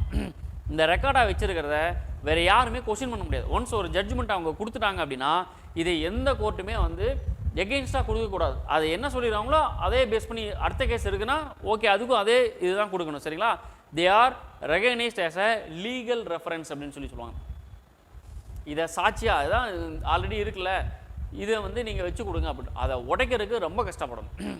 ஆல்ரெடி ஒரு ஜட்ஜ்மெண்ட் இந்த மாதிரி கொடுத்துட்டாங்கன்னா அதுலேருந்து அதை உடைக்கிறதுக்கு ரொம்ப கஷ்டப்படணும். ஏன்னா இதே மாதிரி எவிடன்ஸை சப்போர்ட் பண்ணாங்கன்னா இந்த ஜட்ஜ்மெண்ட் கொடுத்த மாதிரி அந்த ஜட்ஜ்மெண்ட் கொடுக்கணும்னு சொல்லுவாங்க. So it has a power to punish of contempt of court. இந்த படி கொடுக்கல, நீங்கள் ஆல்ரெடி கொடுத்துருக்கீங்களே இந்த மாதிரி கொடுக்கல, இதை வந்து அகெயின்ஸ்ட் அப்படின்னு சொல்லி யாருமே சொல்லக்கூடாது. அப்படி சொன்னாங்கன்னா கண்டெம்ப்ட் ஆஃப் கோர்ட்னு சொல்லுவாங்க. கோர்ட்டை அவமதிக்கிற மாதிரி அப்படின்னு சொல்லி சொல்லுவாங்க. சரிங்களா? எதர் வித் சிம்பிள் இம்ப்ரெஷன்மெண்ட். இது என்ன பண்ணுவாங்க, கோர்ட்டு சொல்கிறத வந்து எகெயின்ஸ்டாக வந்து கேட்காம செயல்படுத்தாமல் இருந்தாங்கன்னா கண்டெம்ப்ட் ஆஃப் கோர்ட்டுன்னு போட்டு அவங்களுக்கு ஒரு 6 மாதம் இல்லைன்னா 2000 ரூபா ஃபைன் போடுவாங்க. வேறு ஒன்றும் பெருசாக பண்ண மாட்டாங்க. சரி, இப்போ இந்த கோர்ட் ஆஃப் கண்டெம்ப்ட் வந்து சுப்ரீம் கோர்ட்டுக்கு மட்டும் கிடையாது. நீங்கள் ஹைகோர்ட்டோட ஜட்ஜ்மெண்ட்ஸ் அவமதித்தாலும் கண்டெம்ப்ட் ஆஃப் கோர்ட் தான், இல்லை டிஸ்ட்ரிக் கோர்ட் அவமதித்தாலும் அதுவும் கண்டெம்ப்ட் ஆஃப் கோர்ட். ஆஃப்டர் 1991 அப்புறமா எங்களுக்கு மட்டும் அந்த மாதிரி பவர் தராதிங்க, ஹைகோர்ட்டுக்கு கொடுங்க, டிஸ்ட்ரிக் கோர்ட்டுக்கு கொடுங்கன்னு சொல்லி ஆஃப்டர் 1991 அப்புறமா சுப்ரீம் கோர்ட்டு ஒரு ஆர்டர் போட்டிருக்கு. எந்த கோர்ட்டுடைய ஜட்ஜ்மெண்ட்ஸும் அவமதிக்கக்கூடாது அப்படின்னு சொல்லிட்டு. சரிங்களா? அப்போ கோர்ட் ஆஃப் ரெக்கார்ட் அப்படின்னா இவ்வளோ தான். ஒரு கேஸ் அங்கே ஜட்ஜ்மெண்ட் ஆயிடுச்சு அப்படின்னா அது வந்து எவிடன்ஸாக போயிடும், எவிடன்ஸ் கேஸாகவே மாறிடும். நெக்ஸ்ட் வந்து power of judicial review. Power of judicial ரிவ்யூனா இந்த சுப்ரீம் கோர்ட்டு அவங்க கொடுத்த ஜட்ஜ்மெண்ட்டை ரிவ்யூ பண்ணலாமானா ரிவ்யூ பண்ணலாம். ஜுடிஷியல் ரிவ்யூ அப்படிங்கிறது என்ன பண்ணால் கவர்மெண்ட் போடுற பாலிசியை கோர்ட் வந்து ரிவ்யூ பண்ணும். கோர்ட்டில் வந்து அதனுடைய ப்ரோஸ் அண்ட் கான்ஸ், அதாவது ப்ளஸ்ஸு மைனஸு, இது எல்லாமே ஒரு கவர்மெண்ட்டுடைய ஆக்டிவிட்டியை சுப்ரீம் கோர்ட்டை எப்படி வந்து சூப்பர்வைஸ் பண்ணமோ அந்த மாதிரி கவர்மெண்ட்டுடைய ஆக்டிவிட்டியை அவங்க தட்டி கேட்கலாம். இதில் பாருங்கள், judicial review is the power of the supreme Court to examine the constitutionality of legislative enactment and executive orders. பார்லிமெண்ட்டில் நீ கொண்டு வந்த ஒரு சட்டம் இல்லை எக்ஸிக்யூட்டிவ் ஆர்டரில் கவுன்சில் ஆஃப் மினிஸ்டர்ஸ் கொண்டு வந்த டிசிஷன் அதில் வந்து கோர்ட்டு வந்து கொஸ்டின் கேட்கலாமானா மக்களுக்கு பாதிப்பு வர இடத்துல அவங்க கொஸ்டின் கேட்கலாம். நான் எக்ஸாம்பிள் இந்த கோவிட் டைமில் வந்து கவர்மெண்ட் எதுவும் சரியாக ஆக்ஷன் எடுக்கலை, இன்ஜெக்ஷன் போடலை, இதெல்லாம் கோர்ட்டு தான் கேட்டுச்சுன்னு சொன்னோம் இல்லையா, அதுதான் இந்த பாயிண்ட். சரிங்களா? சென்ட்ரல் கவர்மெண்ட்டாக இருந்தாலும் ஸ்டேட் கவர்மெண்ட்டாக இருந்தாலும் இந்த கோர்ட்டு கேட்கும். அது ஆர்டிகல் 137 கான்ஸ்டியூஷன்லேயே மென்ஷன் பண்ணிடுறாங்க. On examination if they are found to be violate of the constitution, இவங்க இந்த அரசியலமைப்பு சட்டத்துக்கு எதிராக ஒரு கவர்மெண்ட் செயல்படுது அப்படின்னா அதை வந்து இல்லீகல் ஆர் அன்கான்ஸ்டியூஷனல் இன்வேலிட் அப்படின்னு சொல்லி டிக்ளேர் பண்ணுற அதிகாரம் சுப்ரீம் கோர்ட்டுக்கு உண்டு. சரிங்களா? அந்த சட்டத்துவே அவங்க கேன்சல் பண்ணுற அதிகாரம் இருக்குது. அடிக்கடி வந்து பார்த்திங்கன்னா கோர்ட்டில் ஸ்டே வாங்கி வச்சுருவாங்க. இப்போ அந்த ஃபார்ம் பில் வந்துச்சு இல்லையா, விவசாயி சட்டம் வந்துச்சு இல்லையா, இது சுப்ரீம் கோர்ட்டில் ஓட்டு என்ன பண்ணாங்க, ஸ்டே வாங்குற ட்ரை பண்ணாங்க இல்லையா, அந்த மாதிரி இந்த நீட் எக்ஸாமையும் சுப்ரீம் கோர்ட்டில் போட்டு பேன் பண்ணலாம், இடைக்கால தடை வாங்கலாமான்னா வாங்கலாம். சரி, consequently they cannot be enforced by the government. இப்படி ஒரு தடை இது இருக்குது அப்படின்னா அதை கவர்மெண்ட் வந்து என்ஃபோர்ஸ் பண்ணக்கூடாது. சரிங்களா? Cannot be enforced by the government. Government வந்து இந்த கோர்ட்டு சில தலையிடுது அப்படின்னா, கொஸ்டின் கேட்குது அப்படின்னா அதை நிப்பாட்டணும். இருந்தாலும் இவங்க வந்து அதை செயல்படுத்தக்கூடாது அப்படின்னு சொல்லி சொல்லுவாங்க. சரி, அடுத்து கான்ஸ்டியூஷனல் இன்டர்பிரிட்டேஷன். சரி, கான்ஸ்டியூஷனல் இன்டர்பிரிட்டேஷன் அப்படின்னா ஒன்றும் இல்லை, supreme court is the ultimate interpreter of the constitution. நம்ம கான்ஸ்டியூஷனில் காலத்திற்கேற்ப ஏதாச்சும் ஒரு சேஞ்சஸ் பண்ணலாமா, ஒரு லாவை வந்து அப்டேட் பண்ணலாமா, நம்ம கான்ஸ்டியூஷனை அப்டேட் பண்ணலாமா, நம்ம இன்டர்பிரட் பண்ணலாமான்னா பண்ணலாம்.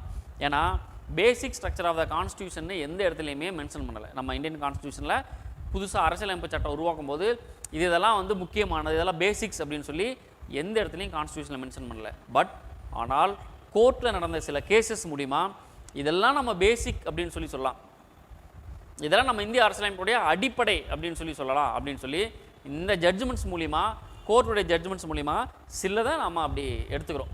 சரிங்களா? அப்போ இந்தியன் கான்ஸ்டியூஷனை இன்டர்பிரட் பண்ணலாமா அப்படின்னா அந்த அதிகாரம் யாருக்கு இருக்குது, சுப்ரீம் கோர்ட்டுக்கு இருக்குது அப்படின்னு சொல்லி சொல்கிறாங்க. சரிங்களா? Final version of the spirit and content of the provision of the constitution and the verbiage is use in the constitution. அப்போ இவங்க கான்ஸ்டியூஷன் இன்டர்பிரட் பண்ணலாமா பண்ணலாம். சரி, இந்த கான்ஸ்டியூஷன் இன்டர்பிரட் பண்ணுறதுக்கு இவங்க என்ன பண்ணலான்னா நம்பர் ஆஃப் டாக்ட்ரின்ஸ், இவங்க நிறையா ரிப்போர்ட்ஸ் சில இந்த கான்ஸ்டியூஷன் இன்டர்பிரட் பண்ணுறதுக்காக நிறையா பாயிண்ட்ஸ் எடுப்பாங்க இல்லையா, கான்ஸ்டியூஷன் மேக்கர்ஸு இதை எப்படியெல்லாம் செயல்படுத்தலாம் அப்படிங்கிறதுக்கு ஒரு டீம் மாதிரி செட் பண்ணி இவங்க என்ன பண்ணணுன்னு அதை இன்டர்பிரட் பண்ணணும் அப்படின்னு சொல்லி சொல்கிறாங்க. சரிங்களா? சரி, லாஸ்ட் அதர் பவர்ஸ். இதை தாண்டி வேறு என்னென்ன பவர்லாம் அவங்களுக்கு இருக்குது அப்படின்னா, பிரசிடெண்ட்டோடைய எலெக்ஷன், வைஸ் பிரசிடெண்ட்டோட எலெக்ஷனில் ஏதாவது ஒரு பிரச்சனைனா சுப்ரீம் கோர்ட்டு தான் தலையிட்டு அவங்களுக்கு ஒரு தீர்வு கொடுக்கும். நெக்ஸ்ட் யூபிஎஸ்சியோடைய சேர்மன் அண்ட் அதர் மெம்பர்ஸ், அவங்களுடைய ஏதாவது என்கொயரிஸ், அவங்களுடைய ஏதாவது அவங்களுக்கு ஒரு தப்பு நடக்குது அப்படின்னா யூபிஎஸ்சியோடைய செலெக்ஷன்ஸ் இல்லை ப்ரொசீஜரில் ஏதாவது ஒரு தப்பு நடக்குது, மால் ப்ராக்டிஸ் நடக்குதுன்னா சுப்ரீம் கோர்ட் தலையிடும். இப்போ அடிக்கடி இந்த எக்ஸாம் நடத்துறது கூட வந்து டேட்டை தள்ளி வைக்கும், அட்டெம்ப்ட் இன்க்ரீஸ் பண்ணுறது, இந்த இதெல்லாம் வந்து கோர்ட்டு தலையிடும். அதே மாதிரி it has the power to review its own judgements, அதான் ஜுடிஷியல் ரிவ்யூ. இவனுடைய ஓன் ஜட்ஜ்மெண்ட்டே இவங்களே வந்து ரிவ்யூ பண்ணிக்கலாம். சரிங்களா? எதுக்கு அப்படின்னா செல்ஃப் கரெக்ஷன் அப்படின்னு சொல்லுவாங்க. ஐயோ தப்பா அப்போ ஜட்ஜ்மெண்ட் கொடுத்துட்டோம், இது இப்படி தான் கொடுத்துருக்கணும் அப்படின்னு உங்கள் ஓன் ரிவ்யூ பண்ணிக்கலாம். It is authorized to withdraw the case pending before the high court. சில கேசஸை வந்து பெண்டிங்கில் இருக்கிறத வந்து வித்ட்ரா பண்ணி அவங்க டிஸ்போஸ் பண்ணலாம். ஏன்னா ஹைகோர்ட்டே இல்லை சுப்ரீம் கோர்ட்டே முன் வந்து சில கேசஸை போடும், அதை இவங்களே வந்து வாபஸ் வாங்கிக்குவாங்க, இல்லை முடிச்சுருவாங்க, டிஸ்போஸே பண்ணிடுவாங்க கேஸு. சரி, the law is binding on all court in India. இவங்க என்ன பண்ணுவாங்க அப்படின்னா, சுப்ரீம் கோர்ட்டில் கொடுக்குற ஒரு ஆர்டர் இதை வந்து எல்லா பக்கம் அமல்படுத்துகிறாங்களா அப்படின்னு பார்க்க சொல்லி இந்தியா ஃபுல்லுமே வந்து சுப்ரீம் கோர்ட் ஒரு டெசிஷன் அல்லது ஒரு லா ஒன்று கிரியேட் பண்ணுறாங்க அப்படின்னா அது இந்தியா ஃபுல்லுமே அமல்படுத்த சொல்லுவாங்க. சரிங்களா? The law is binding on all court in India. Supreme கோர்ட்டில் இருக்கிறது இந்தியாவில் இருக்கிற எல்லா கோர்ட்டுக்குமே செல்லுபடி ஆகும் அப்படின்னு சொல்கிறாங்க. சரிங்களா? இது எந்த ஆர்டிகிளில் சொல்லிடுறாங்கன்னா ஆர்டிகல் 141 சொல்லிடுறாங்க, த்ரூ அவுட் தி இந்தியா. இவ்வளோ தான் வந்து சுப்ரீம் கோர்ட். இதில் முக்கியமாக இந்த பவர்ஸ் இருக்கு இல்லையா, ஜூரிஸ்டிக்ஷன், இது வந்து மெயின்ஸில் கேட்குறதுக்கு நிறையா வாய்ப்புகள் உண்டு. பிலிம்ஸில் கேட்குற மாதிரி இருந்துச்சுன்னா அப்பாயின்மெண்ட்ஸ், இவனுடைய லிமிட்ஸ், இதுதான் வந்து கொஸ்டின் கேட்பாங்க. சரி.